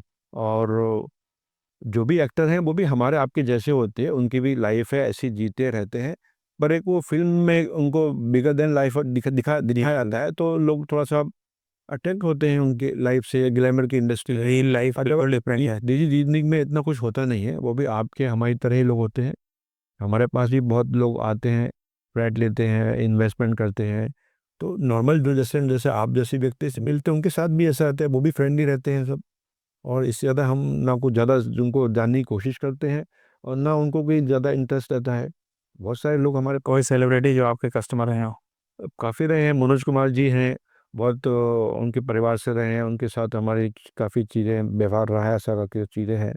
और आजकल तो बहुत हैं, क्योंकि ये भी थोड़ा प्राइवेसी वाला मामला होता है। हाँ बिल्कुल से। क्या लिया दिया। ये फाइनेंशियल ट्रांजैक्शन वैसे ही पर्दे के पीछे रहने चाहिए। हाँ, तो वो चीज़ें हैं। अदरवाइज जो भी अच्छे एक्टर काम कर रहे हैं, जो बहुत मशहूर हैं, काफ़ी लोगों के साथ में मेरा व्यवहार है, लेन देन है रियल एस्टेट के मुताबिक। सब अच्छे हैं और बहुत नॉर्मल लाइफ रहते हैं। ऐसा कुछ खास बात नहीं होती है, ऐसा जैसा आम लोग सोचते हैं, जी। ऐसा कुछ नहीं है। बॉलीवुड के अलावा एक और चीज़ है मुंबई की जो कि सबका दिमाग आकर्षित करती है, वो अंडरवर्ल्ड। तो जब आप गए होंगे 1988, 89, 90, उस समय तो पूरा अंडरवर्ल्ड का दबदबा होता था उस समय वहाँ पर। तो कोई ऐसा इंस्टेंस जैसे हम लोग पिक्चरों में देखते हैं कि भाई बड़ा बिल्डर है, उसको फ़ोन करा गया, वसूली के लिए धमकी दी जा रही है कि भाई इतने पैसे दो नहीं तो ये कर देंगे। तो आप भी उस दौर से सब गुजरे हैं। तो जो अंडरवर्ल्ड का दबदबा है पहले क्या था, अब क्या है, और क्या कोई आपका कोई ऐसा पर्सनल एक्सपीरियंस जो आप शेयर करना चाहेंगे? देखिए, वो आकर्षित करती है। जो आप बता रहे हैं ये अंडरवर्ल्ड। अंडरवर्ल्ड, वो ऐसा तो नहीं होना चाहिए। हाँ, दहशत तो फैलाती है। हाँ और फैलाती थी। जी। और लोगों में दहशत होती है, और दहशत किसी को भी आकर्षित नहीं कर सकती कभी भी। तो ये उस दौर में काफ़ी था मुंबई में। हाँ वही 1992, 94। और आपने एक नई कार खरीदी है, तो कार शोरूम से लेके आप घर तक नहीं पहुंच पाते थे, तब तक फ़ोन आ जाते थे। ऐसा हुआ है, दौर रहा है, ऐसा दौर रहा है। और लोग, बिल्डर लोग अपनी साइट पे बोर्ड नहीं लगाते थे कि भाई इतना मेहनत से पैसे कमाते हैं, इनको फ़ोन आते हैं। और लोगों को जान प्यारी होती है, और लोगों ने मारा भी है काफ़ी बिल्डरों को। तो आदमी ने दिए भी हैं, उनके दबाव में आए भी हैं, ऐसा करके, ऐसी बात नहीं है। लेकिन एक दौर हुआ करता था। लेकिन आज के डेट में बिल्कुल भी अंडरवर्ल्ड दूर दूर तक मुंबई में नहीं है, ऐसा करके। सब लोग अपना काम एकदम बिंदास होके कर रहे हैं, निडर होके कर रहे हैं। और कोई कहीं भी किस तरह की कोई बात नहीं है। अंडरवर्ल्ड की काली छाया मुंबई से पूरी तरीके से हट हुई है। हाँ, बिल्कुल है। और हमारे पास भी कुछ लोगों ने कांटेक्ट करने की कोशिश की थी एक ज़माने में। हालांकि उनको गलतफहमी की कि मैं बड़ा बिल्डर हूँ। उस समय मैं इतना कुछ नहीं था, आज भी इतना कोई बहुत बड़ा नहीं हूँ। तो उन्होंने कोशिश भी की थी। और पता नहीं, शुरू से ही मुझे ये रहा है कि मतलब किसी से मैं डरा नहीं कभी भी। कुदरती डर लगा ही नहीं, यकीन कीजिए। आज भी नहीं डरता हूँ। तो क्यों डरूँ मैं, मतलब साहब, कोई गलत काम नहीं किया, हमने मेहनत से पैसा कमाया हुआ है। और मुझे यकीन है कि भाई देखिए, जब मौत की अगर बात धमकी देते हैं मार देंगे, ऐसा है। मैं थोड़ा निजी जीवन में धार्मिक भी हूँ, मुझे विश्वास है कि जब तक मेरा जीवन है तब तक है। और जब आनी है तो आनी। आनी है, तो जब इस पे आप कायम है, विश्वास है, तो फिर डरने का क्या है? वो किसी भी तरह से कहीं भी आ सकती है मौत। तो मैं तो कभी उनसे डरा नहीं हूँ। कि धमकियाँ भी आई मुझे। एक मुंबई के पुलिस कमिश्नर थे, लॉ एंड ऑर्डर के एल प्रसाद साहब ने, बहुत ही ईमानदार ऑफिसर, मतलब मैं उनको आज भी बहुत इज्जत करता हूँ उनकी। उनके पास कहाँ से सूचना है कि रईस तुम्हारे पीछे कुछ ऐसा ऐसा प्लानिंग है अंडरवर्ल्ड की, ये है? मैंने कहा सर, मुझे तो कुछ मालूम नहीं है। वो नहीं है, हम आपको प्रोटेक्शन देते हैं। तो मैंने कहा सर, मुझे तो कुछ नहीं है। सर बोले नहीं नहीं नहीं, हमारे पास न्यूज़ है, ऐसा करके। हाँ उनकी अपनी आईबी जो रहती है तो उन्होंने मुझे प्रोटेक्शन भी दिया, ऐसा मतलब। तो काफ़ी समय था, वो प्रोटेक्शन में मैं बहुत ही घिरा हुआ महसूस करता। आज़ादी होती है, इंसान की फ्रीडम होता है कहीं भी आने जाने की। और मुंबई का कल्चर भी नहीं है कि आप सिक्योरिटी को लेके चलें, या गनमैन चल रहा है। अजीब सा महसूस होता है वहाँ पर। यहाँ तो लोग शायद शान समझते नहीं, हैं। यहाँ तो पहला 50 लाख आते ही पहले फॉर्चूनर चाहिए, दो और ब्लैक कैट और कमांडो अपने अगल बिल्कुल, बगल। हाँ, देखिए, इंडस्ट्रियलिस्ट हैं, बहुत बड़ी इंडस्ट्री है। किसी के पास भी कभी गन देखी हो, या किसी के साथ कुछ हो, अल्लाह से until कोई वीआईपी है, कोई है, तभी है। अदरवाइज मुंबई की यही तो खूबी है कि वहाँ कोई भी आज़ादी के साथ घूम सकता है। वहाँ पर हमारी बहनें हैं, महिलाएं हैं, रात को 12 बजे भी, 2 बजे भी ए, घूम सकती हैं। वहाँ रात की शिफ्ट में भी काम करती हैं। हाँ वहाँ तो नाइट लाइफ अलग ही है, वर्किंग नाइट लाइफ है वहाँ पर। तो सेफेस्ट जगह मुंबई है, ऐसा मतलब वहाँ के कोई दिक्कत नहीं है। तो हुआ था, फिर वो मेरे पास भी आए थे वो, कि भाई आपको ऐसा ऐसा है, ये है वो। मैंने ठीक है, आप देख लेंगे, कोई बात नहीं है, मैंने कहा, ऐसा करके। हम तो नहीं कर सकते, हमारे पास तो नहीं, उन्होंने धमकी भी दी, मार देंगे, ये कर देंगे। मैंने कहा टाइम आ गया है तो आपके जरिए है वो आपके जरिए हो जाएगा, कोई दिक्कत नहीं है। तो कुदरती यकीन कीजिए, मेरी जगह कोई दूसरा बिल्डर तो शायद उनकी शर्तों को मान लेता। फिर उस समय एक और हमारे जो मीरठ क्षेत्र में वहाँ के एसपी साहब थे, अशोक कामटे साहब, जिनका ये जो मुंबई में कांड हुआ था, जो उसका जो पाकिस्तान से जो लोग आए थे, जी जी जी, कसाब, कमरा कसाब वाला, हाँ, ताजमहल वाला, ताज ताज होटल वाला। में उनका अभी निर्मम उनकी हत्या कर दी गई, शहीद हो गए थे वो। ओके। तो उनको मैंने कहा ऐसे तरह से फ़ोन आया था, इस तरह से, उनके कहते ठीक है तो मैं आता हूँ आप क्षेत्र में। वो आए थे तो मैंने उनको बुलाया और बहुत सारे बिल्डरों को भी बुलाया। तो मैंने कहा सब इस तरह से फ़ोन आए हैं और बाकी सब बिल्डरों के पास भी फ़ोन आते हैं, सब बैठे हुए हैं। तो ये दिक्कत ये है रईस भाई, कोई बिल्डर आके हमारे पास कंप्लेंट ही नहीं करता है। तो कोई कंप्लेंट है तो हम उसको एक्शन करें, यस। तो उसके फिर एक्शन ले करके, तब उन्होंने जो बात कही सही थी करके। अब बिल्डरों का ये दिक्कत है कि हम कंप्लेंट करने के बाद भी हमको मार दिया जाता है, तो हम फिर हम क्या करेंगे, हमारे परिवार का क्या होगा, फिर हमें पैसे दे के जान छूटती है। तो ऐसे भी लोग होते हैं। उन्होंने कहा रईस ये तुम खुलेआम इतनी कंप्लेंट कर रहे हो, तुम्हें डर नहीं लगता है? मुझे डर नहीं लगता है, मैंने साहब को बुलाया है इसलिए कि भाई मैंने शिकायत की है करके, आप लोग भी करो। तो उन्होंने कहा भाई आपका फोटो जितना अपने ऑफिस में लगाइए पर क्यों, मुझे इतनी हिम्मत आ जाएगी, ताकत आ जाएगी। वैसे ऐसी कोई बात नहीं है इसमें। थोड़ा सा आप लोग हम लोग एक हो जाएं, या कोई भी व्यक्ति है, भी हमारा बहुत मेहनत कर कमाया हुआ पैसा है, हम किसी को गुंडे लोगों को भी क्यों दिए जाए सब पे। लेकिन अभी गवर्नमेंट ने इतने सख्त कदम उठाए हैं पिछले 10 15 20 साल 30 सालों में, कि आज अंडरवर्ल्ड नाम का इस तरह की वहाँ मुंबई में कोई भी शिकायत नहीं है सब। Very good. मेरी टीम जब आपके प्रोफाइल को सर्च कर रही थी तो ये जानकारी लगी कि आप राजनीति में भी आपका बड़ी अच्छी रुचि है। आपने एक बार बसपा से भी चुनाव लड़ा हुआ है, फिर अभी आपने सपा से भी बदायूं से चुनाव लड़ा था। बिल्कुल, ये राजनीतिक परिदृश्य के बारे में। सर्च वर्क किया है, लगता है ऐसा करके। बिल्कुल सही बात है, मैंने इलेक्शन लड़ा है। और माननीय अखिलेश यादव जी हैं, उन्होंने मुझे खास मुंबई से बुलाया था, बदायूं शहर से मुझे उन्होंने टिकट भी दिया था। जी। मैं उनका एहसानमंद भी हूँ। और इसलिए मैंने पॉलिटिक्स में काम करने की कोशिश की थी। कि देखिए, एक माननीय अखिलेश यादव जी एक यंग हैं, उनकी सोच काफ़ी प्रभावित होता हूँ मैं, कि उन्होंने काफ़ी उत्तर प्रदेश में काम किए, रोड्स बनाए, हाईवे बनाए, ब्रिज बनाए, मेट्रो बनाए, बहुत सारे मेडिकल में, इंफ्रास्ट्रक्चर में बहुत सारे काम किए। कि अगर मुझे मौका मिलता है इनके साथ, इनके जैसे लीडर के साथ में, तो मैं भी कुछ अपना कंट्रीब्यूशन कर सकता हूँ। और निजी तौर पे हम जो हमारी संस्था है रसाद मेडिकल और एजुकेशन पब्लिक ट्रस्ट है हमारा, ये तो हम करते हैं। लेकिन हर निजी व्यक्ति की एक लिमिट होती है, बिल्कुल, कि आप 10 लोगों की, 20 लोगों की, 50 लोगों की, 100 लोगों की, 200 लोगों की मदद कर सकते हैं निजी तौर पे। या मेरे निजी ऑफिसर लोग के संबंध है, मैं किसी से फ़ोन करके, कोई किसी का काम अटक गया है वो नहीं या कोई दिया। दिक्कत हो रही है, तो हम करा सकते हैं। इससे ज़्यादा तो नहीं कर सकते हैं। देखिए, अगर राजनीति में है अगर आप, तो वो चीज़ को आप हक से अधिकार के साथ, वो फिर ड्यूटी ही हो जाती है, अगर ड्यूटी चले गए हैं तो बड़े ड्यूटी है लेवल आपकी। पे आप जनता की सेवा कर सकते हैं रहोगे। तो वो मुझे मौका मिल गया ऐसा करने का, तो इसलिए मैं कहता कि अच्छा मौका मिल रहा है, मैं अपनी जनता की कुछ सेवा कर सकता हूँ, काम आ सकता हूँ। व्यापार बहुत कर लिया, बहुत कुछ मालिक ने दे दिया, इज्जत दौलत शोहरत सब है। अब थोड़ा सा समाज के लिए कुछ करने का मौका है, तो राजनीति में जाने के बाद शायद मैं और अच्छी तरह से और बहुत अधिक लोगों की सेवा कर सकता हूँ। ये सोच कर ही मैंने इलेक्शन लड़ा था। इतनी सी बात है, और मैं कोई प्रोफेशनल राजनीतिज्ञ नहीं हूँ, या किसी और उद्देश्य से राजनीति में नहीं गया था, या सत्ता पाने के लिए या ताकत पाने के लिए। ऐसा उद्देश्य मेरा कभी रहा नहीं है। मेरा सोचना है कि ताकत का इस्तेमाल कभी भी सही काम करने की ज़रूरत नहीं पड़ती है अपने को। मेरे ख्याल से ताकत की ज़रूरत वहीं पड़ती है जहाँ प्यार से काम नहीं हो सकता, और 99% काम प्यार से हो जाता हो जाता है का के हिसाब से। तो मैं भी इसी बात को मानता हूँ, इसी सिद्धांत पे सोचता हूँ कि ये बात सही है। तो इसलिए मैंने कोशिश की थी कि चलो कुछ अगर मेरे द्वारा जनता का भला हो सकता है, बहुत ईमानदार कोशिश की थी मैं। है। जो मैं कुछ वोटों से शायद वो मेरा कमी रह गई थी।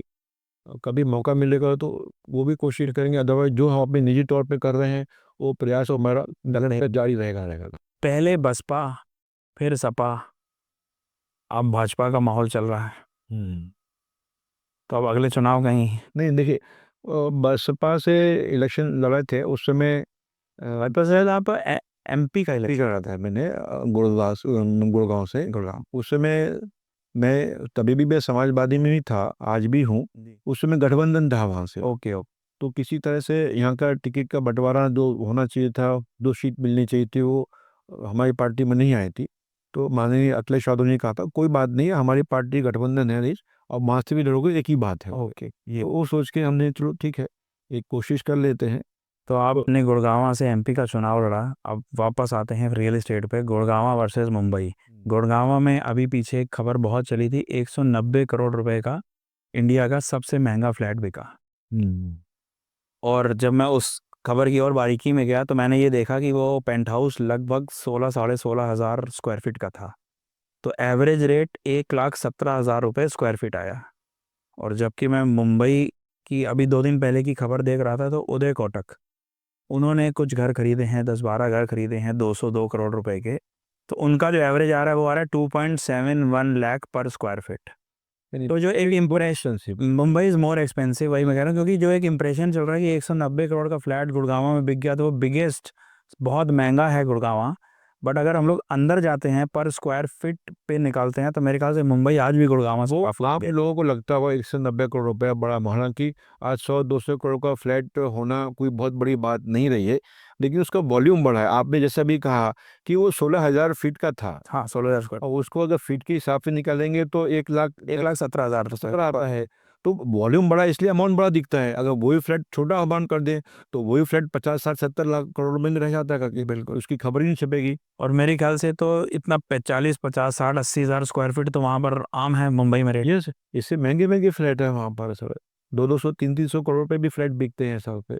तो वो यहाँ इस रीजन में क्या है, वो 190 करोड़ उन्होंने अमाउंट देखा, उन्होंने कितना कारपेट एरिया है वो नहीं देखा। मीडिया को तो वही चाहिए ना, 190 करोड़ रुपए का फ्लैट बिक गया, पूरा हल्ला मच गया। 16,000 फीट में तो बिल्डिंग बन जाती है। बिल्कुल बिल्कुल। तो इसलिए ऐसा, अदरवाइज तो Mumbai is more expensive than Gurgaon any other place in India sir.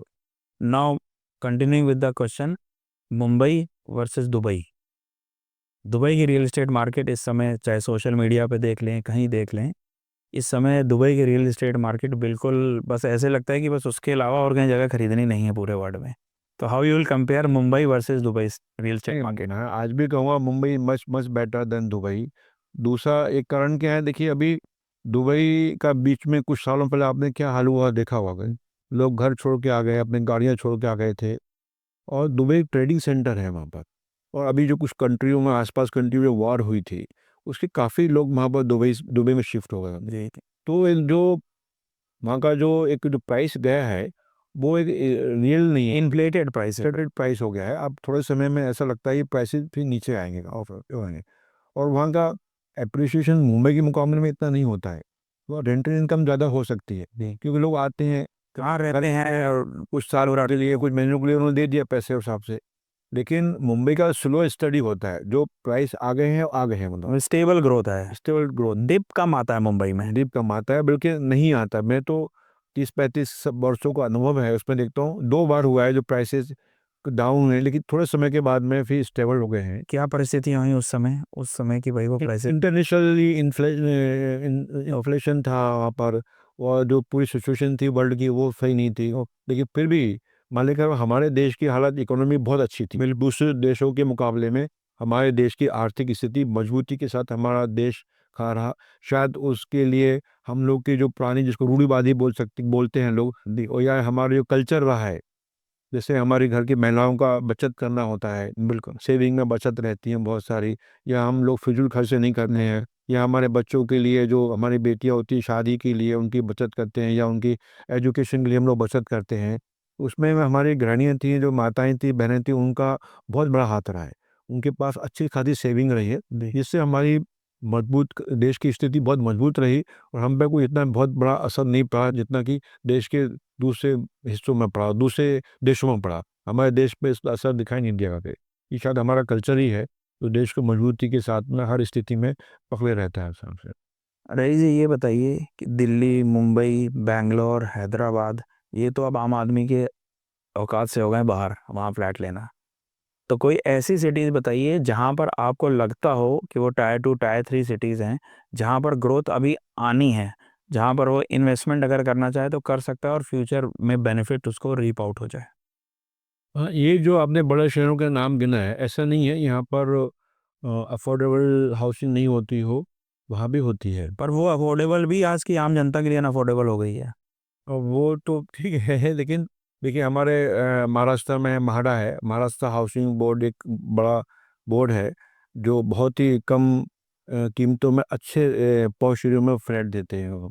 और जैसे दिल्ली में डीडीए हुआ करती थी ज़माने में। है अभी भी डीडीए के फ्लैट निकलते हैं, बट वो भी आज की डेट पे चूंकि लैंड कॉस्ट इतनी है तो डीडीए के फ्लैट भी अब लाखों के नहीं बचे हैं, वो सब करोड़ों से कंस्ट्रक्शन भी बढ़ गई है, तो म्हाडा जो होती है वो काफ़ी उसी एरिया में जो दूसरे बिल्डर का जो रेट जनरल रेट होता है उससे बहुत कम प्राइस में म्हाडा लोगों को देती है। वो मिडिल क्लास या लोअर मिडिल क्लास उनका है भी, जैसे LIG होता है लोअर इनकम ग्रुप के लिए है, HIG हायर इनकम ग्रुप के लिए भी है, या LIG है लोअर इनकम ग्रुप के लिए। उसी एरिया में जैसे हमने लोखंडवाला अंधेरी में अब अभी चर्चा हो रही थी, उसी एरिया में वो काफ़ी कम प्राइस में लोगों को फ्लैट बेचती। जहाँ तक मेरी जानकारी है एक प्रोजेक्ट में कुछ EWS 20-25% बनाना ही पड़ता है। हाँ, वो भी था ऐसा करके।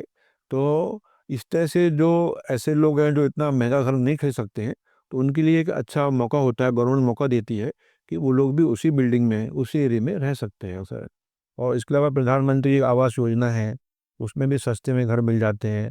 इस तरह की बहुत हर स्टेट में अपनी अपनी योजनाएं हैं कि भाई सेम एरिया में मिल जाते हैं। अब मुंबई में SRSLM डेवलपमेंट एसोसिए वो हाउसिंग बनाते हैं, SRA में उसी एरिया में जहाँ वो उनकी झुग्गी झोपड़ी होती रूम होते हैं वहीं उनको फ्लैट बना के डेवलपर देता है। जैसे अभी पूरा धारावी डेवलपमेंट सुनने और ये बहुत सारी पॉकेट है SRA की, मुंबई स्लम काफ़ी बड़ी तादाद में है।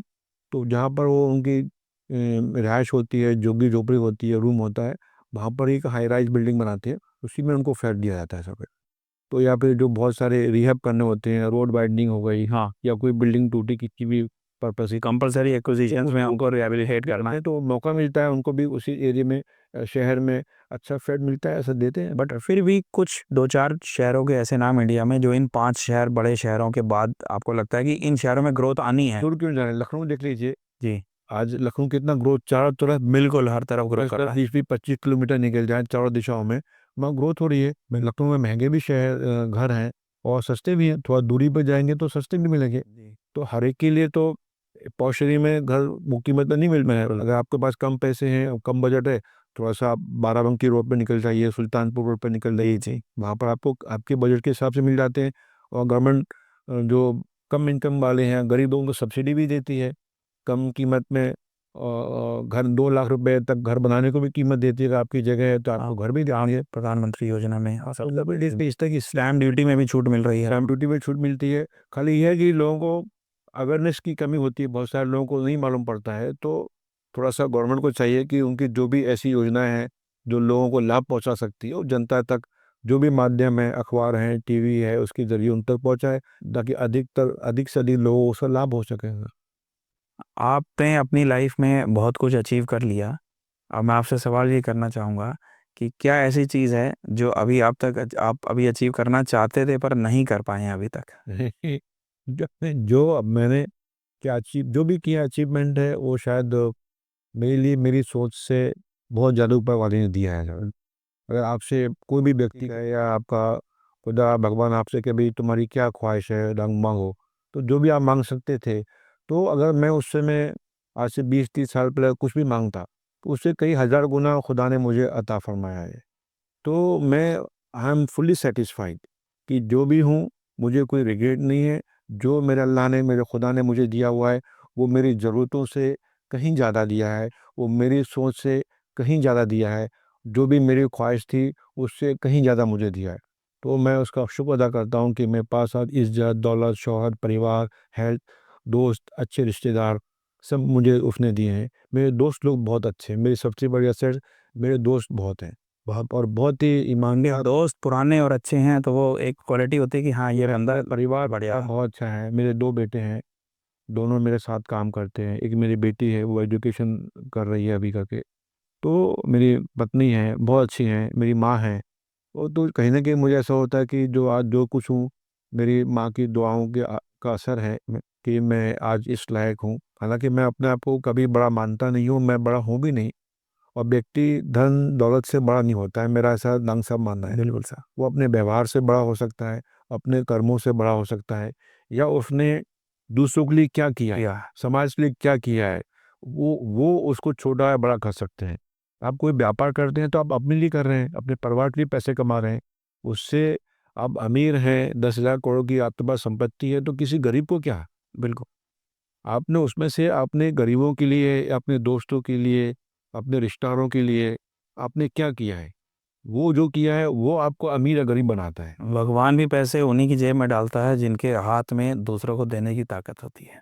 नहीं, बिल्कुल सही कहा है।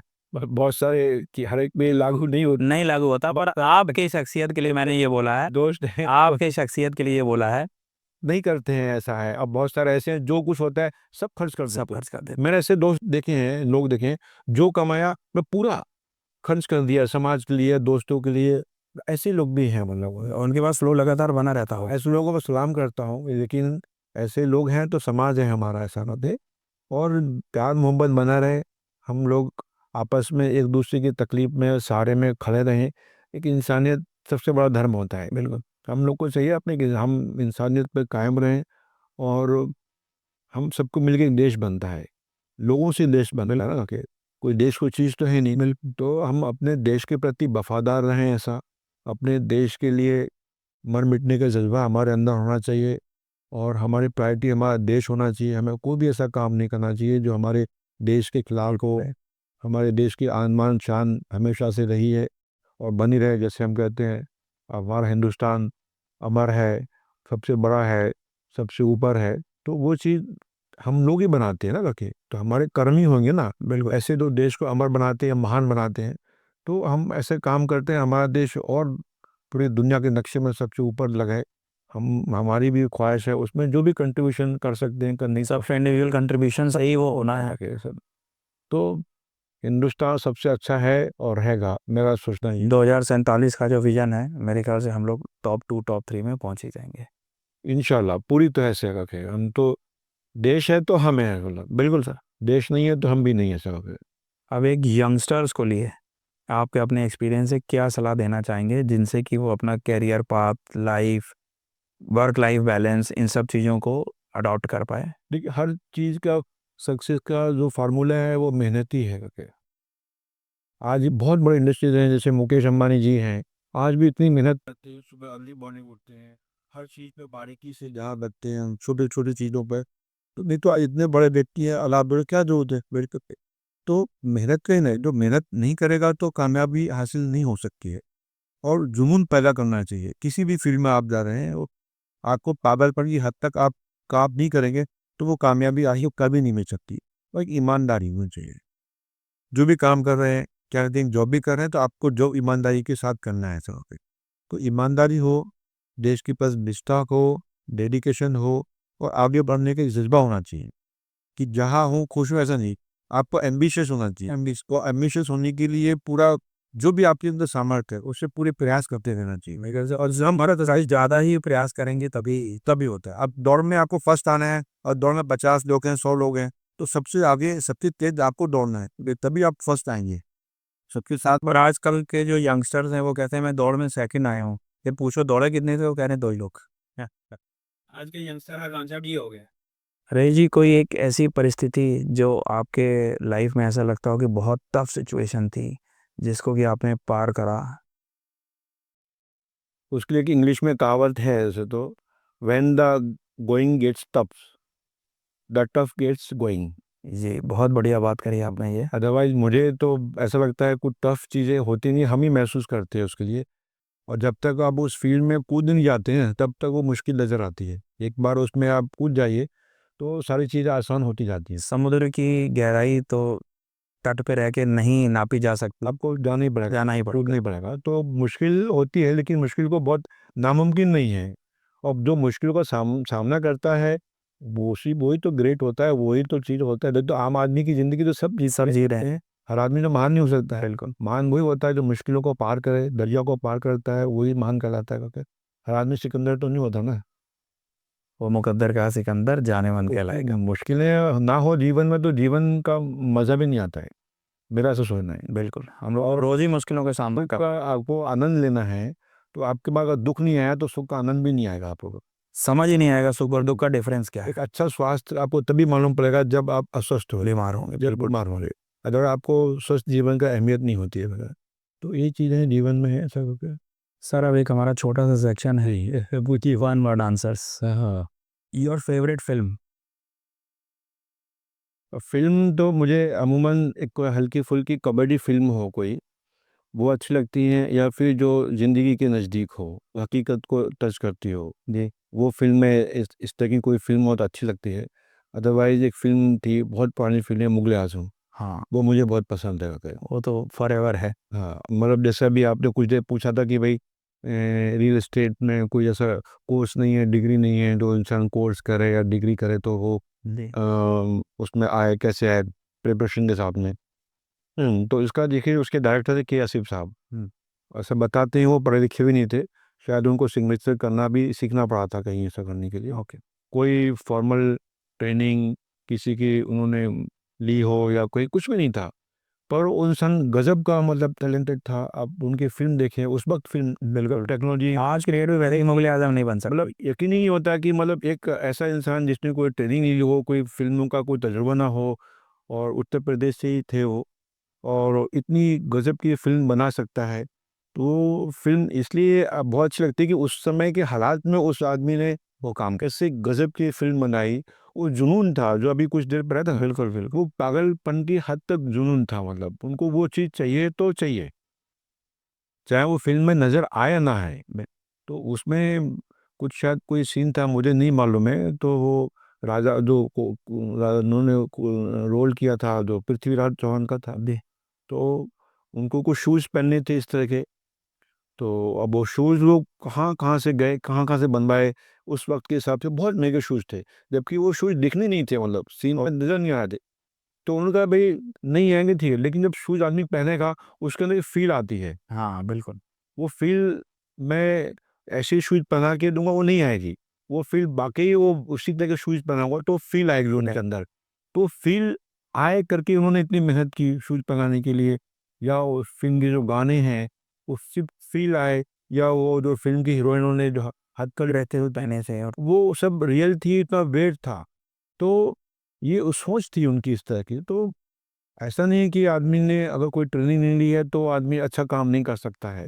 तो बेशक बहुत अच्छा काम कर सकता है। दुनिया में आज भी इतने बहुत बड़े इंडस्ट्रियलिस्ट हैं, या बहुत बड़े दुनिया में जो लोग हैं, उनकी भी एजुकेशन तालीम बहुत कम रही है, लेकिन उन्होंने जीवन से सीखा है, तजुर्बे से सीखा है, और कुछ गॉड गिफ्ट भी होता है, बिल्कुल, तो अच्छे से अच्छा काम कर सकता है। नो डाउट अच्छी ट्रेनिंग बहुत ज़रूरी है, अच्छी एजुकेशन बहुत ज़रूरी है, सब ठीक है।